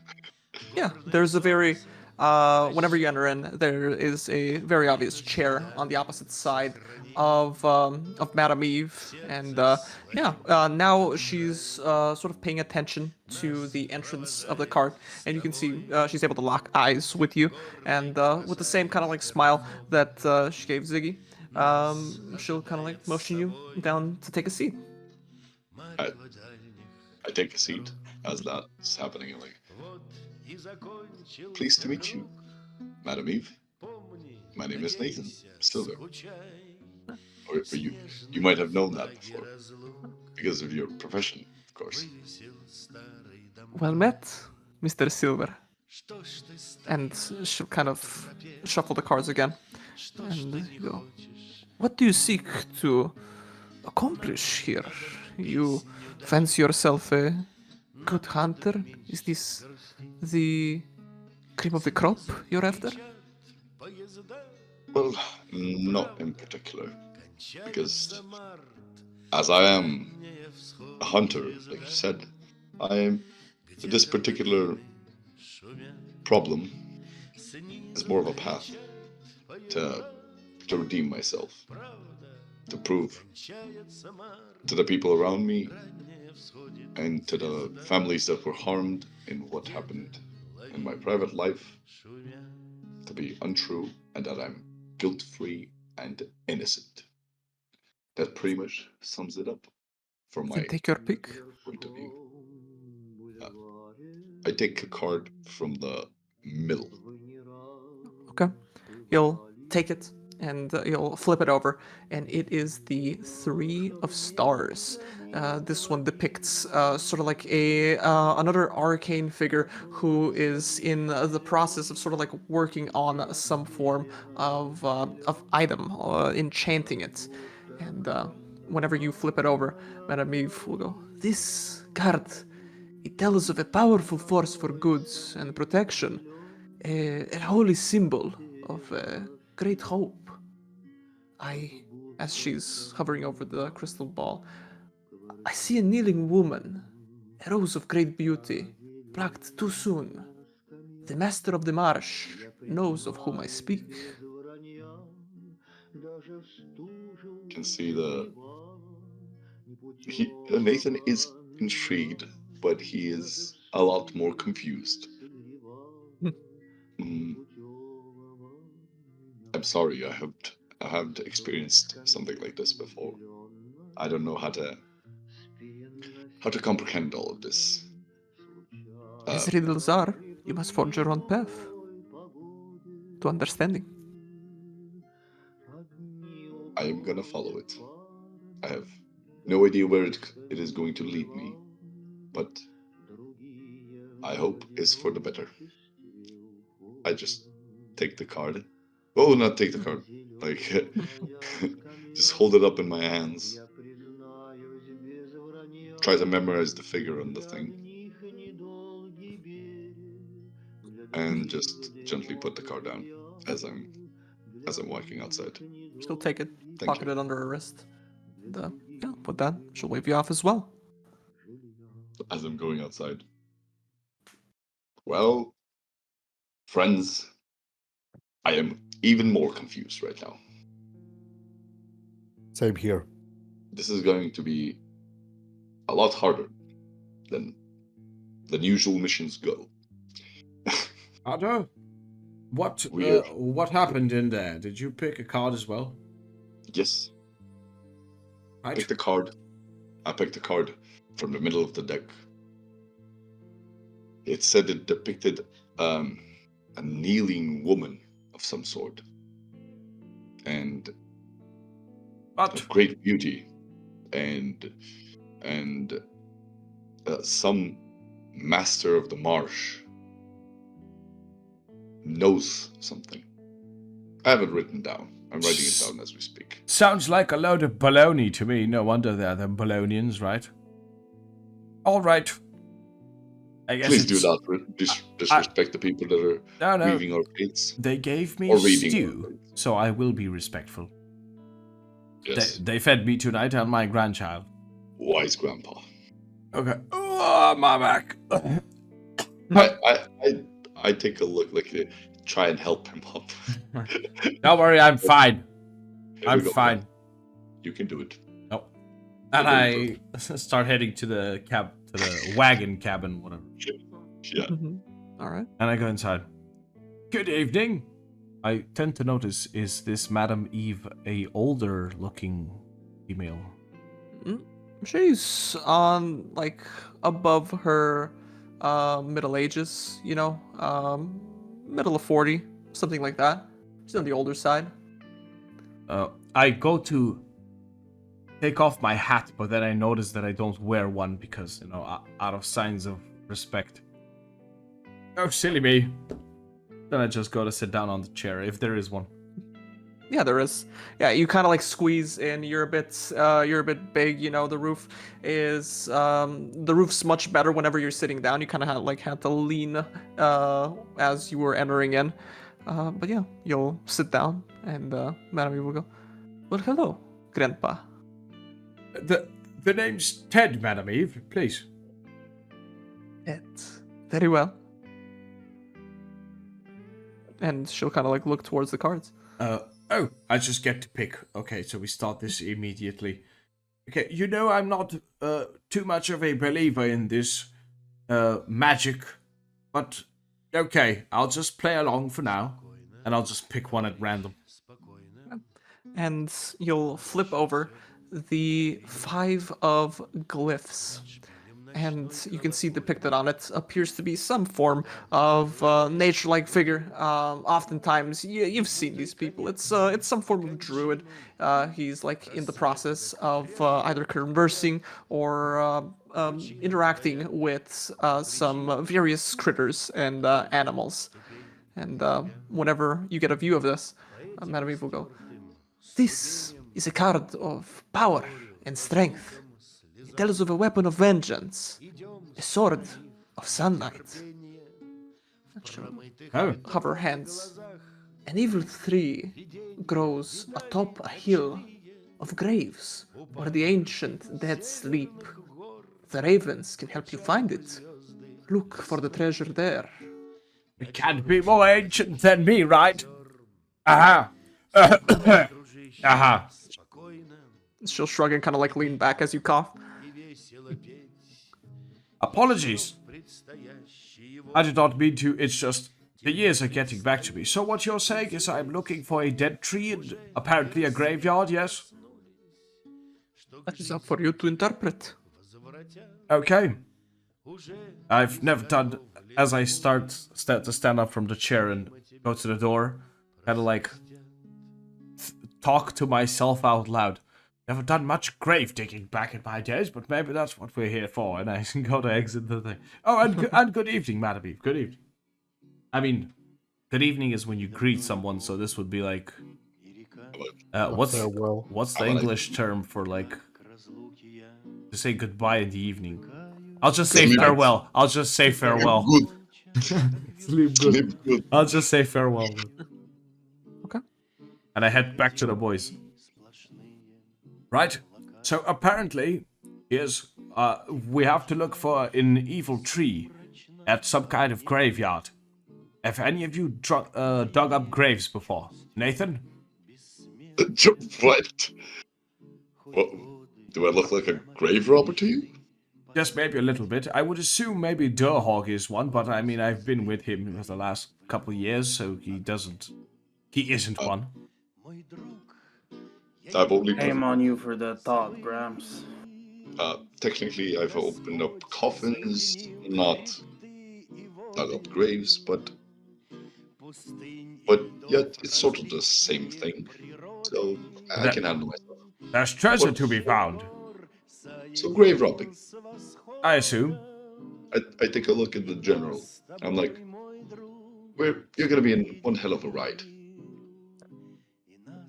Are you talking about me? Yeah. Well, I'm not much of a fan of The law. opening graves and Oh. disturbing the dead, but if it helps, anything For the greater will good. do. For the greater Yeah, good. anything will do. Exactly. I just want to survive. Right. I think the big guy is about to make everything more clear. Go on, grandson. Grandpa, Well, just can you repeat the whole thing so I can write it down in my book? Oh, yes, so. Apparently, there's an evil tree that grows on top of a hill of graves. Now, this is a place where the ancient dead sleep. And the ravens will help us find it. Lucky for you, I actually speak to those. And that is where the treasure is. Okay, That's going to be okay, let me write it down then. I Yes. write it down underneath my and parentheses and everything. Everything is duly noted down. Nice. All my right. turn now, I guess. Have a crack at it. Wish me luck, boys. Good luck. Durhog says. Don't smash it. Durhog says as he stands up before leaving the cup of stew that he was drinking, eating, until his turn came. So he makes his way to the wagon, Watch out for the climbs, steel. climbs the 2 or 3 steps. After immediately climbing, lowers his head to fit in the entrance. And as he steps inside, he greets Madam Eve with a "Hello, madam." Look up. You go. Hello, green one. Lucky for you. You get 2. I get 2? What do you mean? And she'll sort of like gesture towards the cards. Oh, I pick 2? Pick one. We'll see where it goes. Okay. And Durhog goes to sit in the chair, squeezing it a little bit, and he's gonna extend his hand, and with his palm facing down, just hover it over the cards in a circular motion, and at some point stop and drop his hand and pick one of the cards. Flip it over. And this is, you can see the King of Hearts. And whenever you flip it over, Madam Eve will go, this card sheds light on one who will help you greatly in the battle against darkness. I see a fallen paladin of a fallen order of knights. He lingers like a ghost in a dead dragon's lair. Wow. We even get help. Lucky for you. And you can see she kind of like suddenly closes her eyes and instantly, with her eyes closed, touches a card. Flips it over, and you can see it is another King of Hearts. And while looking at it, she'll go, now, your enemy is a creature of darkness, whose powers are beyond mortality. She points to the card. This card will lead you to him. just simply look to the father's tomb. Madam, thank you for your help and these fortunes. They're of great importance, and I'm sure they will be of help. I will leave you now. Live And well. again, The journey is you're- long. yes, thanks to your people as well for feeding us. Shall not. Let's go. You will need it. Now, that is all I have to offer. Of course. Good night to you. As Durhog steps out of the wagon. And with So, that, big the guy. door closes. What happened? And yeah, walking over to where the guys sit around, and the rock just plops on the ground and just breathes through his nose as loud as he can. Well, guys, apparently I had to find out two things instead of one. Lucky you. Oh, yes. Pretty lucky, I would say.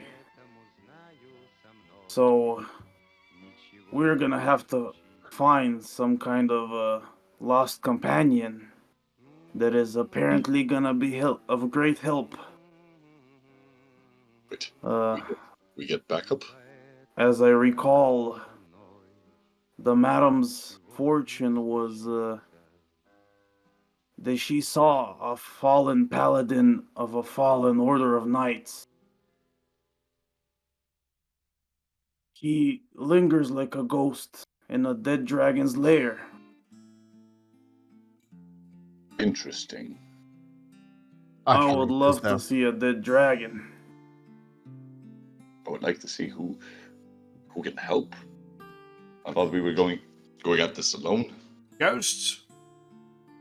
Oh, my. I already told the one joke I had about ghosts and that the king's taxes were the worst thing, but now this is actually happening. I would like to hear the joke.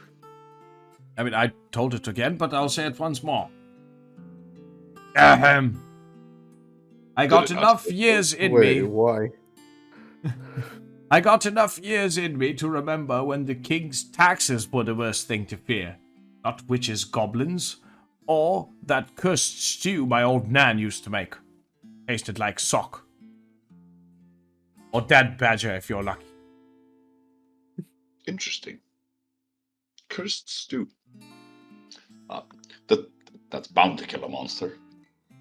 That's bound to kill any man that dares to eat it. All Why right. would she make it then? He was Yes, never a good cook. What? Was she married? My nan? Of course, that's how I came to the earth, right? That's how... Or did she stay married?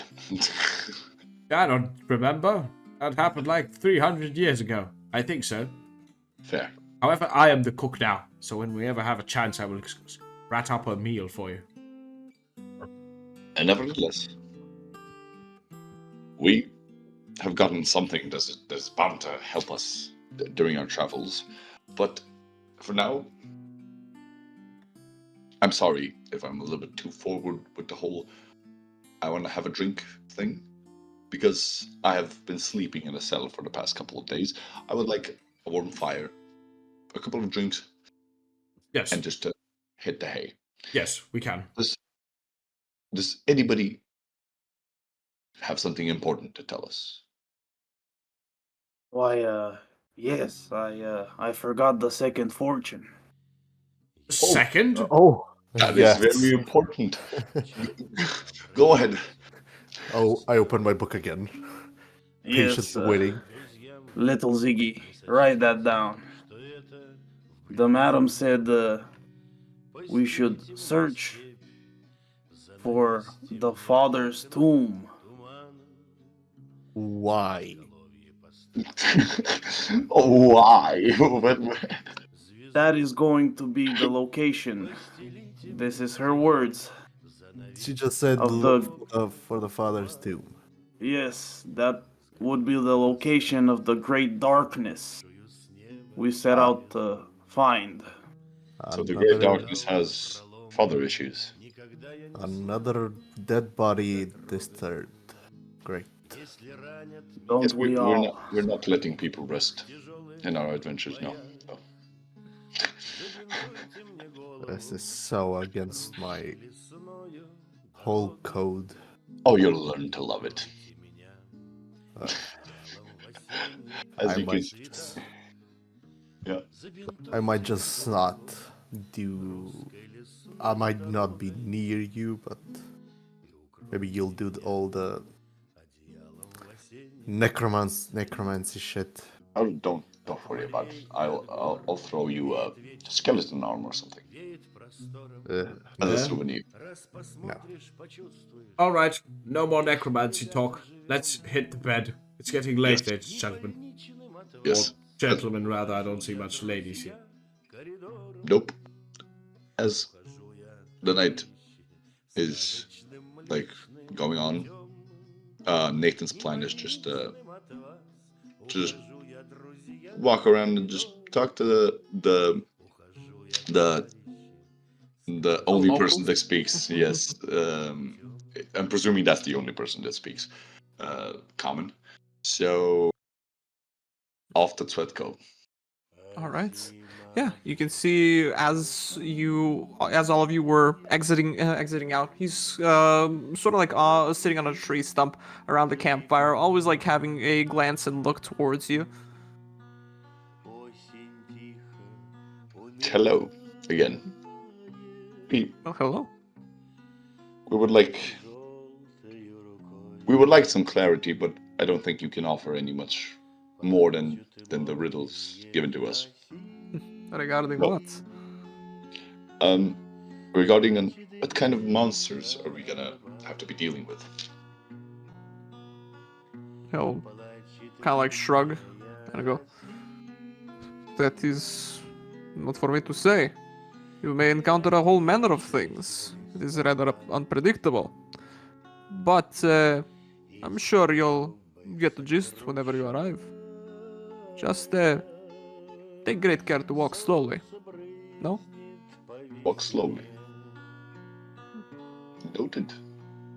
We'll probably understand why once we get to the gate. The environment doesn't like fast things. So, it's this is my only suggestion. All right. Well, it's a long way there. Will you be accompanying us or just pointing us to the direction? All the way there. All the way there. Exactly, all the way there, and then after the fact, you will be welcomed into the land, and then we will be set free. Oh, nice. Free to Uh, roam. That Oh, is. your own. Okay. I thought your whole job was done, but the job's never done, right? Ah, almost, you could say. Well, I'm not gonna bother you anymore. I'm heading off. Have a good night. That. Yeah. You too. Hope you enjoy your stay. Thank you for the hospitality. Uh, yeah, with that, we can. I reconvene with my group. I just tell them nothing useful. The only thing that our friend Svetko here told me was that we should walk slowly. The environment does not like fast things. I'm slow as hell. You got it. You got it. Covered. You're perfect for the mission. Exactly. Now can we go to bed? Yes, we're very tired. Okay. Then the revelries are concluded, and everybody around the campfire begins to drift off into a wonderful bliss sleep. Now, while we dream, whenever you sort of get to your dream phase, whenever you start seeing pictures and moving memories, for everybody, this goes for everybody, your vision's gonna start off with you essentially being at this specific location, at this Vistani camp. And the only thing that is different about it is that there's just like no cards or anything around here. It appears pretty desolate and abandoned. And as you're standing there looking around, all of a sudden, like somebody just grabbed like the scruff of your shirt. You get a vision that you're instantly pulled, and you are traveling at very high speeds through your visions. You get like flashes of like these different terrains, these different mountains. You're almost like passing by them, almost like no clipping throughout the terrain, and passing by all of these different environments, biomes, pastures, forests, rocks and trees. You all just get this almost like sonic boom level of just everything passing you by, and you twist and turn, and during the middle of the night, you don't feel that good, but eventually, from your perception, it's taken a while, but from a dream's perspective, not so much. And the moment you can see like the terrain shifting to just something pure white. You can see you're heading into a storm. You're heading into a mist. You're heading into a fog. Everything begins to become white. You're in the middle of it. Clouds are all around you. And you can see eventually the sudden inertia from your vision of you stopping instantly sends you into a blackout. And your vision goes dark while you're in the dream. And everybody, you're gonna wake up with this piercing headache as you open up your eyes. For maps purposes, we're gonna go ahead and put our tokens here. Oh, we just. As you all begin to feel a shift in terrain from the previous soil and grass that you were sleeping on. Now it's beginning to be hard rock, hard stone, hard cement, as you find yourselves in the middle of a road. You look around. There's fog all around you. There's mist all around you. Whenever you look like behind, you can see on the precipice of like the border of where mist begins, you can see a wagon, a Vistani wagon. Behind it, hanging on the backside, kind of like sitting, you're able to see Tsvetko. And the brief glimpse of him as he enters the mist is one of like this smile and like half salute towards you. And the Vistani wagon just disappears into the mist. Oh, wait. Oh, my What? back. Oh, I my try to reach Svetko with a message. What do you say? Where are we? What happened last night? Please come back. You will hear no response. And I think that's a good place to go ahead and take a little break, as we are just now popped into this very unfamiliar land. And the only thing we're able to see that's uncovered by the mist is just the road that leads forward. This is interesting. All right. I like the With feel of that, this. we're going to be going ahead and taking a 10-minute break, and we are going to be right back with you.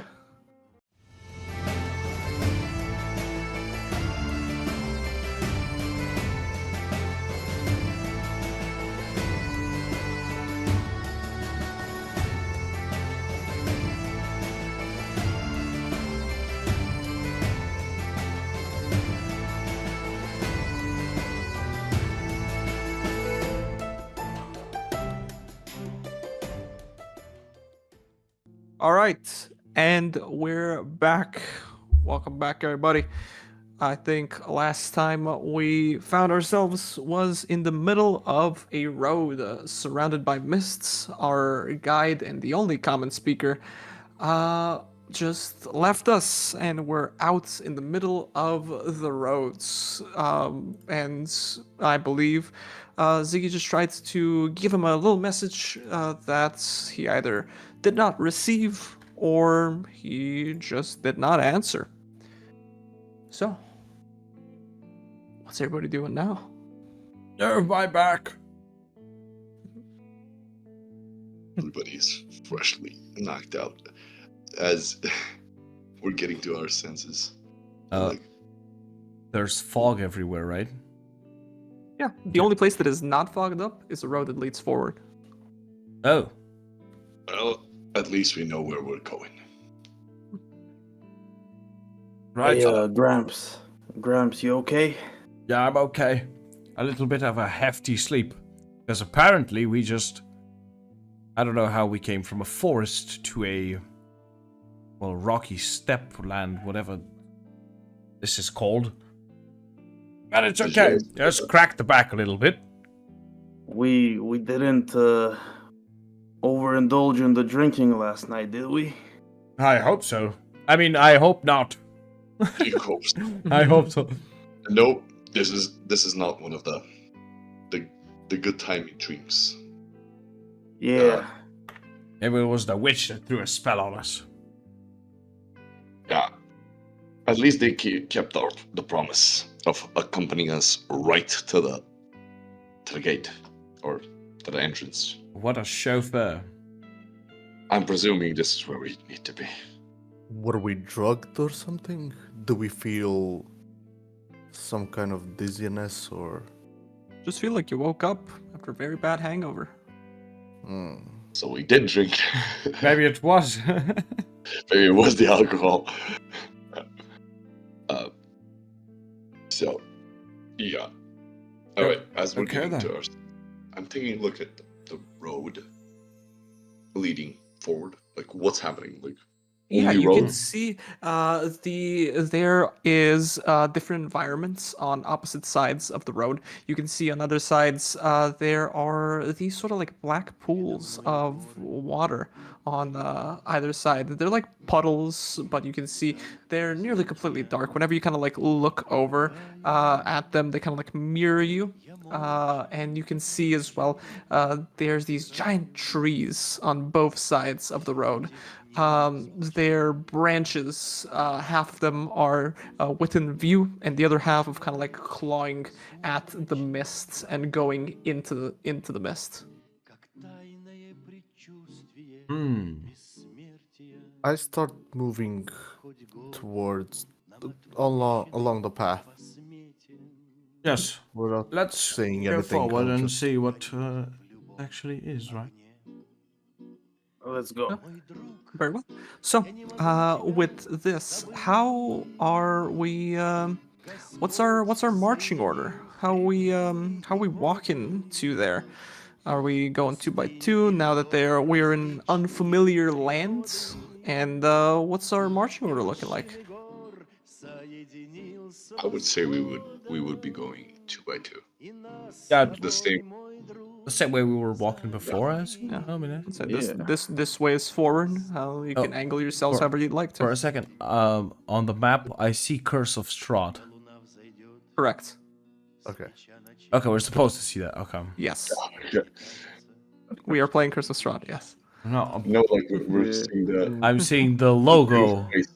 Yeah. Okay. Okay. Yeah. Everybody sees this logo. Yes. Yeah. Just angle your thingies. Angle your little duders. Are we just going 2 by 2 like this? Previously? Like Yes. previously? Yeah, I like this. Oh, Okay. So we begin to go forward. And now, are we doing anything particularly different? Are we keeping an eye on anything at all? Or are we doing anything while we're are walking? there the puddles? Are they still around us? Yeah, they're like present throughout your walking. Okay, so with my Furlborgy thingy Mhm. that I used to cast the Disguise Self, this time I'm gonna use it for Detect Magic Mhm. to see if that water is naturally like that or if it's magical. Huh, okay. So you will cast Detect Magic, and do you do this as a ritual? It's a divination cantrip. Detect Magic is I do not believe that's a I mean, cantrip. it Okay. is. I have it like a Furlborg thingy, so Oh, you can cast it once per day. yeah. Okay. So with the once per day detect magic, you can spot the only thing that's like pinging from your detect magic is not the puddle, but the entirety of the mist that The is around mist. you. So it's the gas around us, the fog, the mist, however you want to call it, or wherever you're from. It's not natural. Did it look natural to you? Well, it does look natural, like when clouds, but it isn't. I have seen this thick of a mist in my life. Let, let's keep our distance from it, huh? I'm just gonna take a look at the puddles. Like, Mhm. not that close, but Yeah. just to see how they like a little bit of a closer look. You'll take a Not like closer look. putting my face in like very in danger. Yeah. While you're not putting your face in danger, you will see a reflection of it in the water itself. Oh. Well, hopefully nothing jumps out. Well, continuing forward, Yep. everybody, Let's try to get out of this fog. let's go. Yeah. Yeah, so one thing we'll notice is as we're going forward, whenever we kind of like take a double take back and look behind us, we can see that as we're walking forward, the fog is filling up behind us. There's actually no road for you to look back to, as it's getting clouded up by mist as you go further and further along. Is it After- catching up or just keeping the same pace It as seems we to be move? moving as a pace as you go, yeah. Oh, Very well. remember. There, wait. Remember what the Setko said. Do not run fast. Don't no fast movements. I said keep it slow, so that's what we're doing. This We're is just... not like fast things. Okay, we'll just Yeah, our adjust regular the pace is what we're Yeah, doing. regular pace. A walking Okay. speed. And keep on walking at a regular pace. And after maybe about 15 or 20 minutes of this seemingly endless road in front of us, we can see a head kind of like jutting from these woods on both sides of the roads. From the fog come these very high, sort of like gates with like these two pillars that hold them together on either sides. At this moment, your view is like limited to about maybe 25 and 30 feet in front of you. That's when they'll jut out at you. You can see these very huge iron gates that hang on this like stonework, and yeah, above it you can see two headless statues of armed guards appear to flank the gate, and you can see they don't have a head. Yeah. Okay. Should I see Are the behind pillars, or was it just me? I suppose everybody. no? No, like Oh, I'm sorry. they instantly popped out. Mm-hmm. Okay. Are the guards wearing any type of armor that we would know? Yes. You want to get close to? I mean, sure. Yeah. Let's go and inspect the statues. All right. You look close to them, and they seem to just be wearing these sorts of half capes on their like shoulders. They seem to be wearing some form of heavy armor. You can't really discern if it's like plate or anything like that. But Yeah, they're wearing some pretty decked out gear, at least from what the stonework depicts. And as you get closer, you can see actually looking down. Whenever you're looking at their boots, you can see like a blank face of this statue's head, sort of like wedged into the ground. It seems like it's fallen there. Now it's being like eaten up and being by different environments. Like, Like vines have grown Vine? around it, moss Okay. has grown around it. Yeah. Yeah, not like physically being devoured, like No, no, no. quicksand, something like that. Mhm. Okay. Opa. Yeah. I apologize. It's not the information.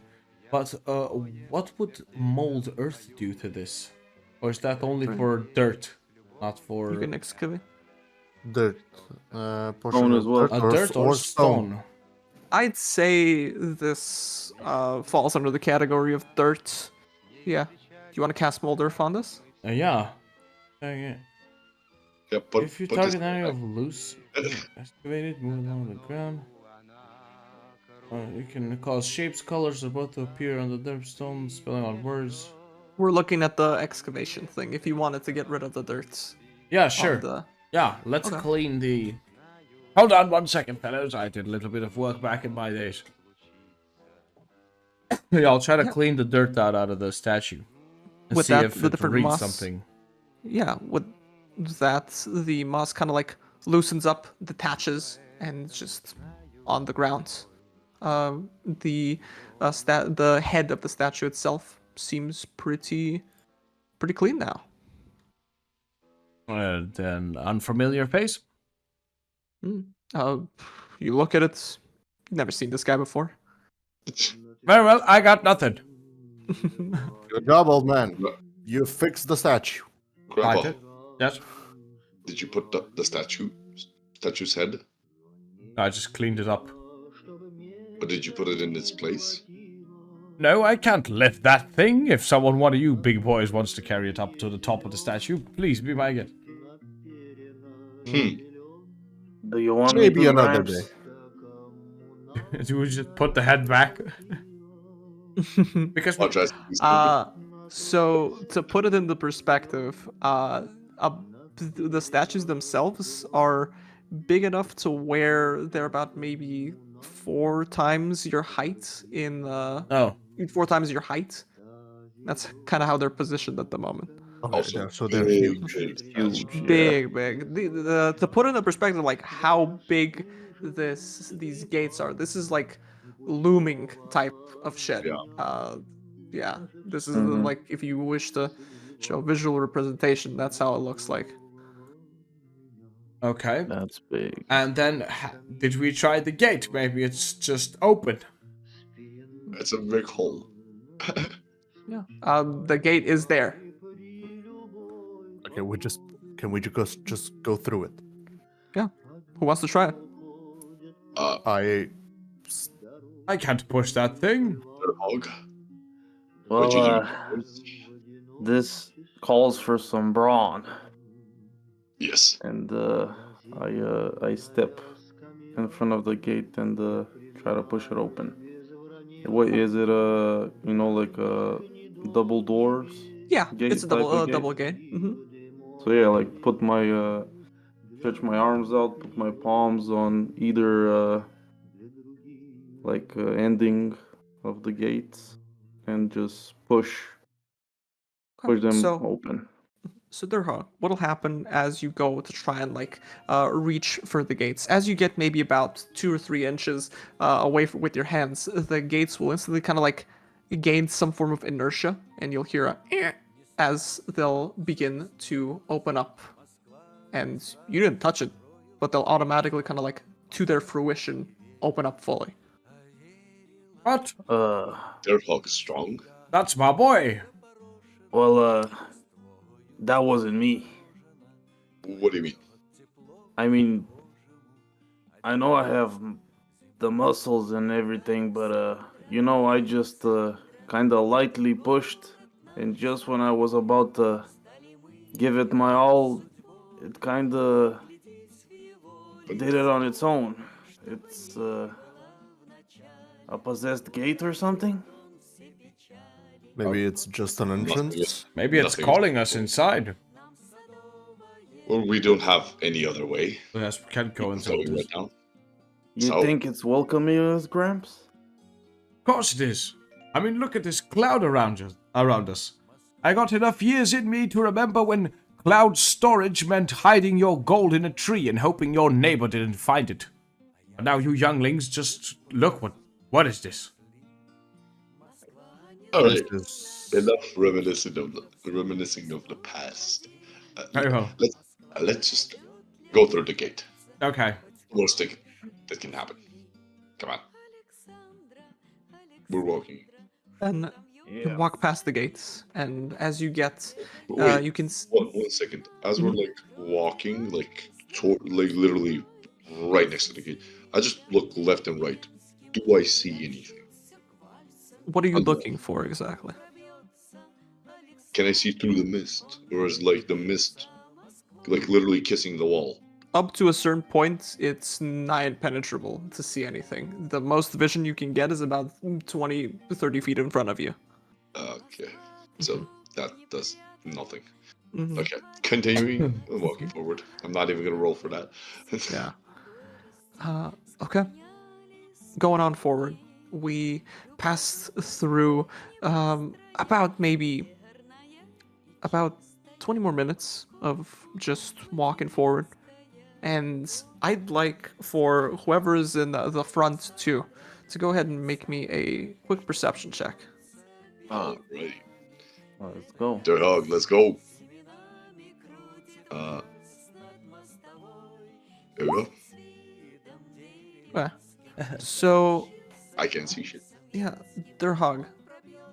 Now you can see as you're getting more and more within the bounds of Barovia after the gates, you can start to see the more you head in, the further kind of like the mist sort of like clears up and gives a little bit more leeway for you to see like inside of the tree line. You can see more shrubbery. Not all that much, but you can see you got a good field of view of maybe about 70 or 80 feet. Now, it's not that thick of trees, so you can definitely look past and in between the tree trunks. But you do catch a whiff. Durhog, you catch a whiff of something rotting. Some smell in the air. Smells like somebody died here.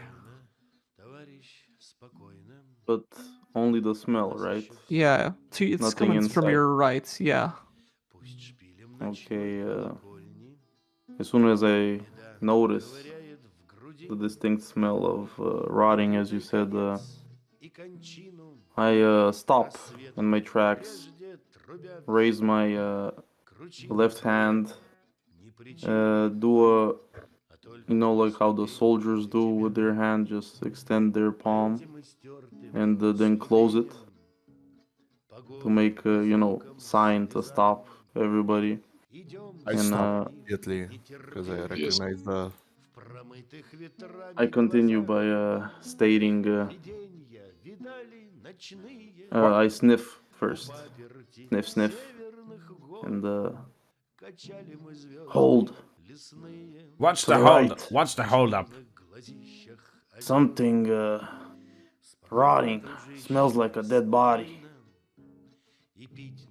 To the right of us. Somebody did a job for us. Well, Kill the thing? Kill the vampire? I don't know. I can't distinct that much. All I know is it's definitely something rotting, something dead. Do vampires smell when they die? I don't know. Neither do I. No, they kind of disperse Maybe. into I ash. Okay, someone should go check that out. It depends the way you kill it. Why don't Maybe- we? I think it's the safest to check it out. Yeah, let's go. How about you, Durhog? Why don't you go first? I'll be right behind you.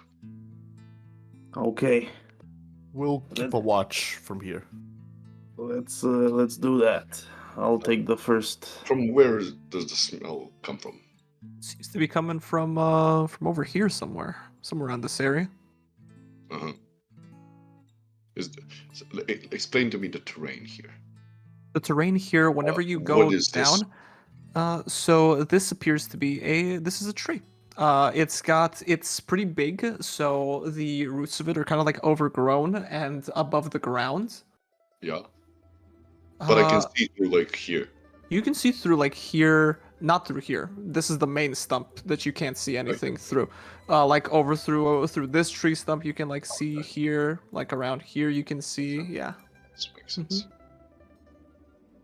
All right, Durhog, Aye, let's go. Nathan. Let me take the first steps, eh? Yes. And I will proceed to move. Well, in the direction.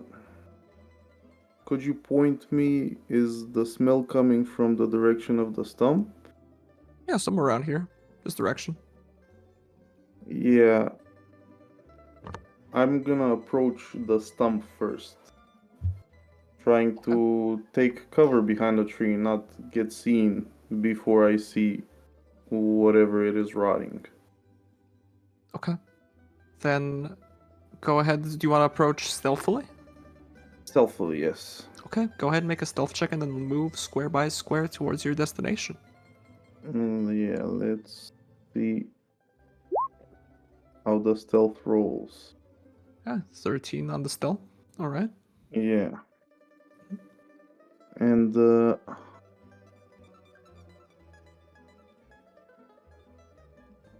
let me. I should move like Put the arrow keys. Most likely, around yeah. Uh-huh. around here. Okay, like this. There we go. Yes. Somewhere around there. Okay. Take like half cover behind the tree, sticking my head out. And Durhog, you'll hunker down and you'll kind of like begin to approach, and everybody is gonna see he's now behind a nearby tree. What's at this point everybody else doing? If you guys are gonna deal with movements first. It depends on what you want to do. I want to move. Well, where to? The here. Is that Okay. possible? Stealthily as well? Yes. Okay, go ahead and make a stealth check. Is that a tree? Like That is that's a little tree. It's kind of more shrubby than tree. Over there. I can still hide behind it. Like, It looks like the extension of the big tree.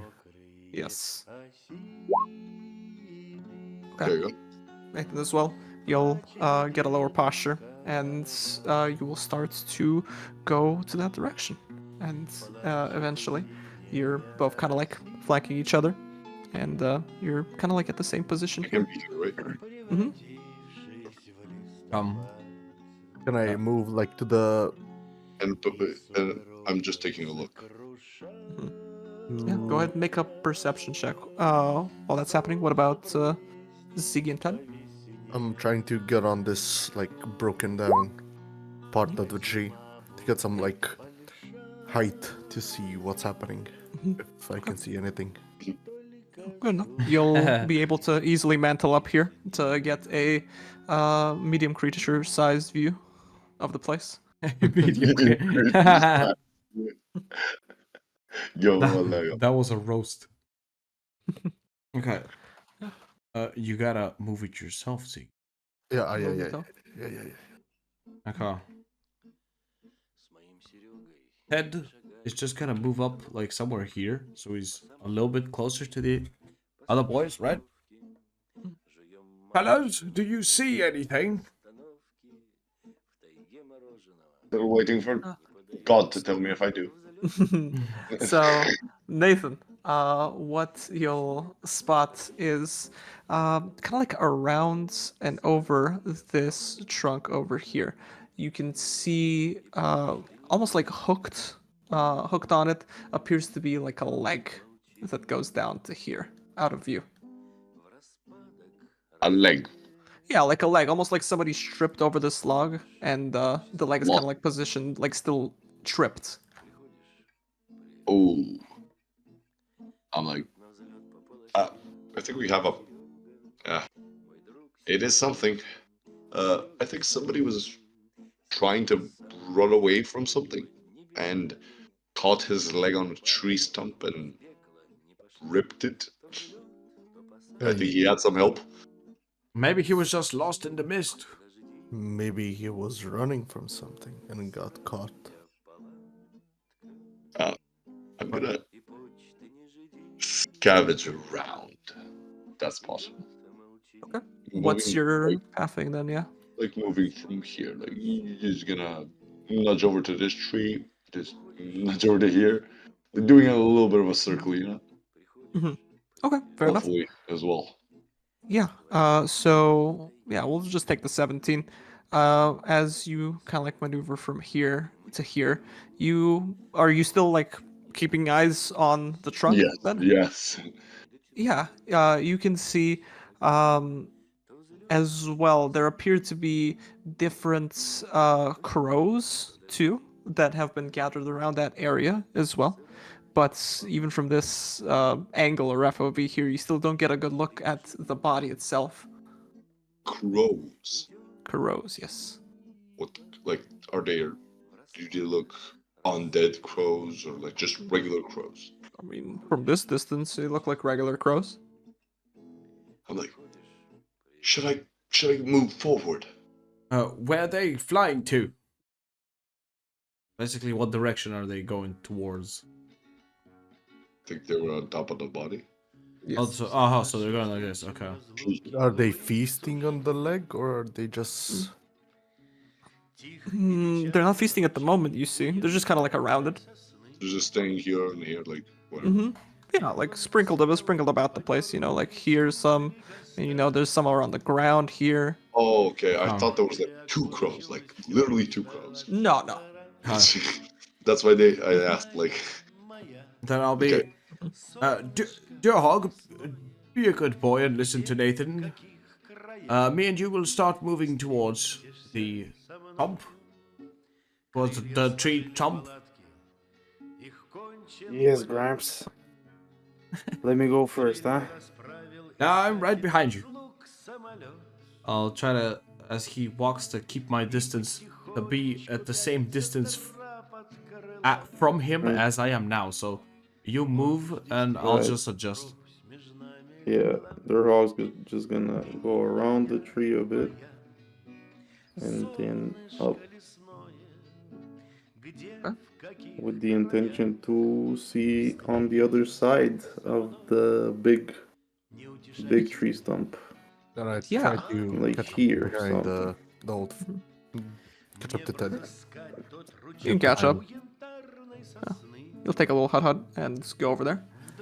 And yeah, Durhog, whenever you look over this tree stump, you can see that the foul scent has led you to a human corpse that is half buried in like this underbush about 50 feet from the roadway.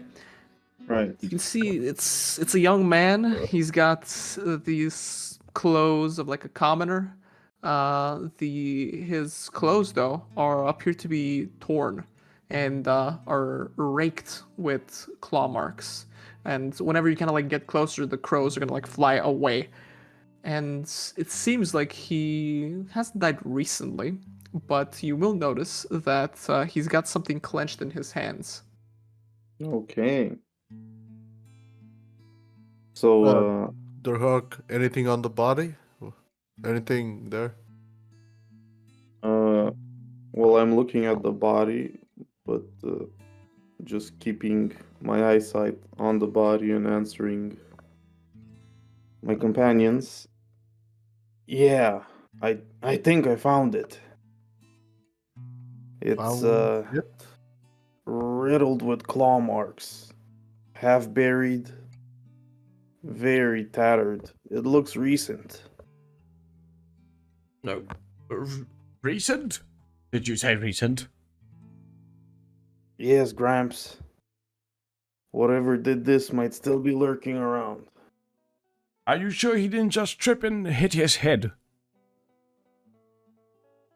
Well, come and see these claw marks. Tell me if he tripped and fell. Claw marks? What? Okay. And I will move a little bit closer. I say, oh, no, this smell is too much for me, apparently. No, please. You said he was holding something in his hand? Why, he does appear to be. Let me check what it is. Okay. As I take a few steps towards the body, kneel down and Wait, don't touch. Why? Maybe I can do it quicker.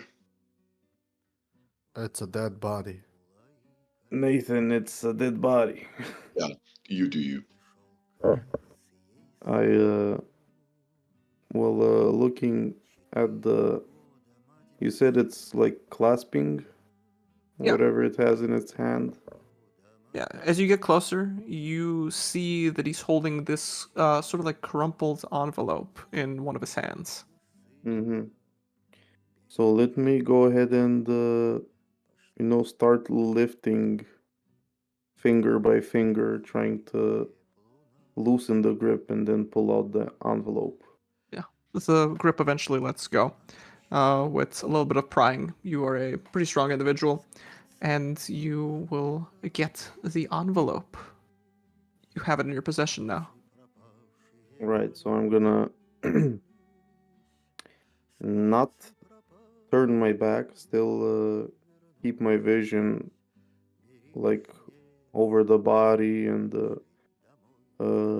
near tree line, and say back to the group, I recovered, it looks like an envelope. A letter, probably. Can you read it? Well, let's see what it says. And if I understand it at all. Yes. as I the crumpled envelope, does it have, like those typical seals, the candle wax seals?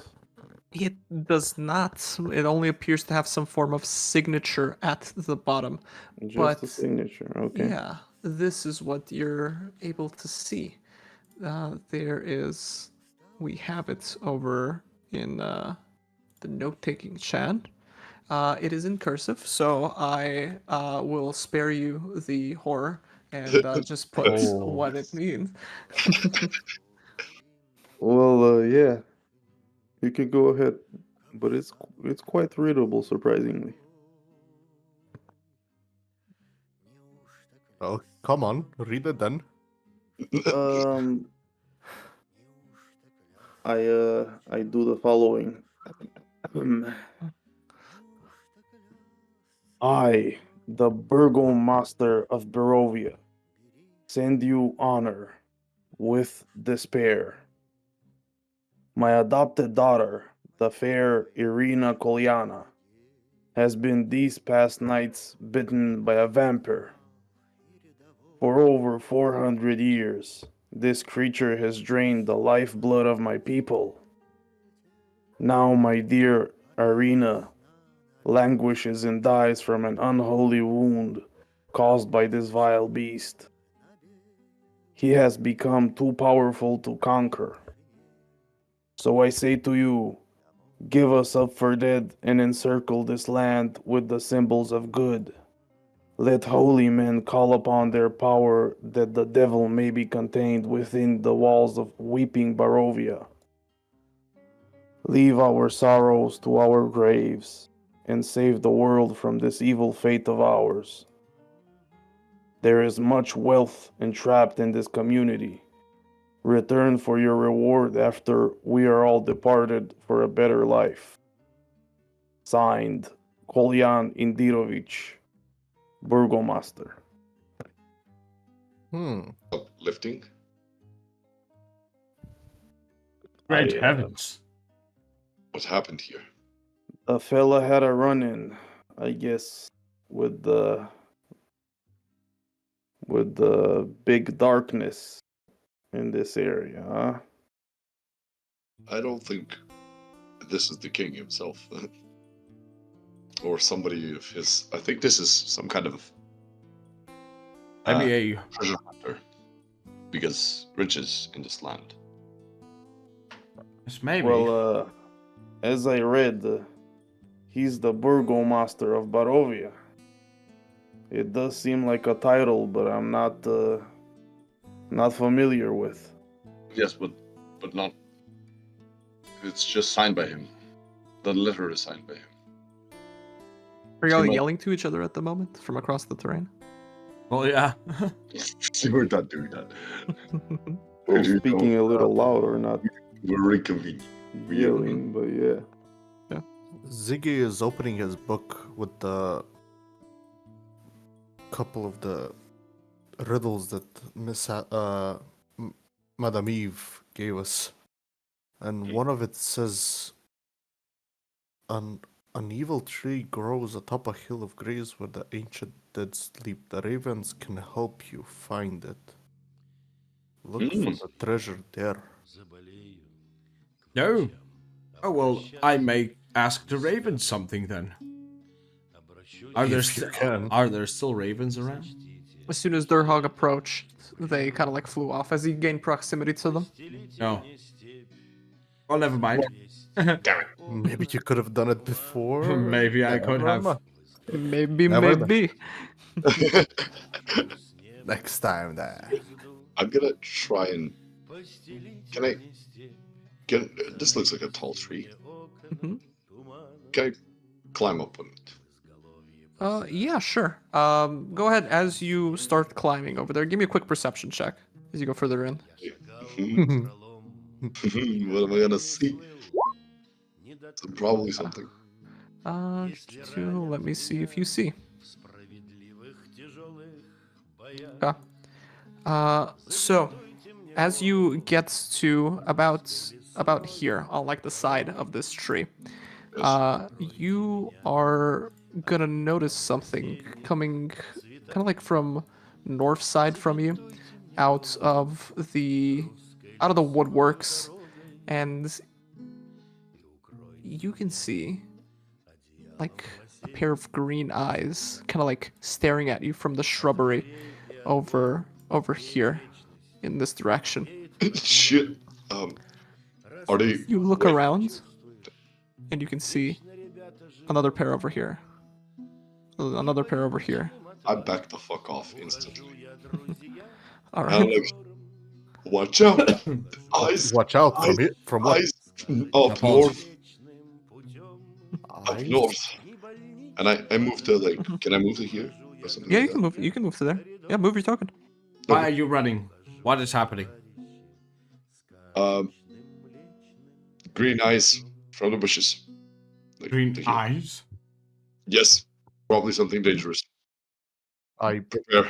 start casting a firebolt if something comes out Yeah. as a mere defensive mechanism. You can see coming out of the different foliage what appears to be some wolves.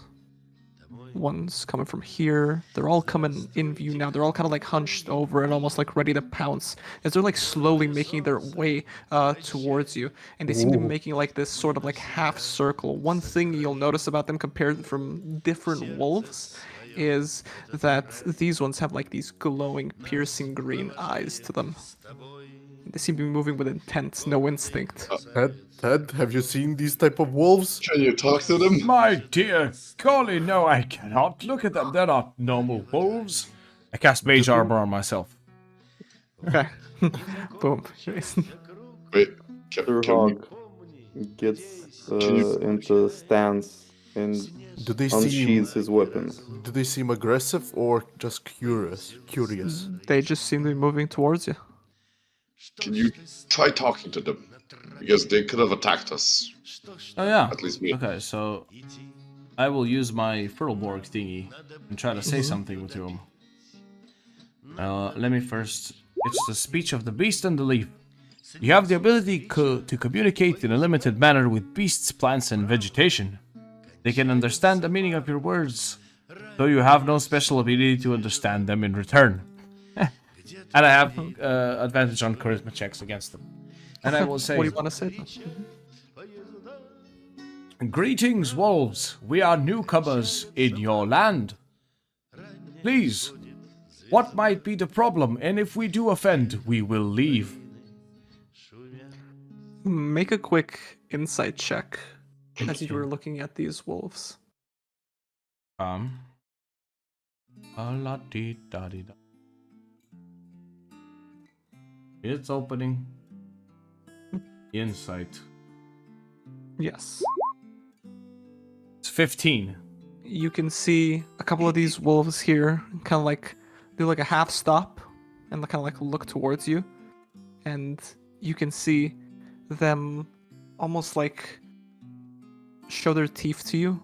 And wolves regularly, they can't express much in the way of facial features. But you can spot that this wolf's mouth almost like kind of like extends and bends a little bit into this sort of like half grin as it looks at you. And Alright. I don't think they're friendly. And? Oh my god. And? Why did and you they're gonna stop pounce on you. Okay. So go ahead and give me a firebolt. And at which one would you like to fire? As they're gonna be, at least the two ones at the front are gonna be making their move, and the rest are gonna follow an initiative. I suppose I would. The first one that pounces, I'm just gonna shoot at that one. Okay. I suppose the one that there is in front of Durhog. Yes. All right, go for it. Yeah, try. So 18 will hit. Go ahead and give me damage. I think you just click on the firebolt thing. Yes. Yeah. 5 points of fire damage. You can see Ziggy, Damn. as prepared as ever, unloads his prepared fireball into the charging wolf. As it's like charging towards you, you can see it kind of like it hits it at the side. It'll kind of do a little bit of a yelp, but immediately get back on course and try to pounce on your allies. And I think this is going to be a good point to go ahead and end it off here. As we're going to get He ends it on a bounced cliffhanger on by a episode bunch 1. of wolves, and we're gonna see how we fare in the next one. Already starting off on a perfect foot with a hit, and yeah, y'all, this ought to be the end for the first session. How we feeling about this? Good. Very good. Good action. Very good. We're still Pretty getting the hang of the can we move here? we What's move? going on? Yes. How do I move here? Yes, How do I they're used to me moving for them in the IRL sessions, and now they have the freedom to move wherever they'd like to. Yeah, all right. So with this is gonna be the first episode of the D20Dilemma, with us playing Curse of Strahd, and hopefully many more to come. We hope you enjoyed this session, and we will see you in the next one. Have yourselves a good one. Bye-bye. Bye-bye. good. Bye bye, guys.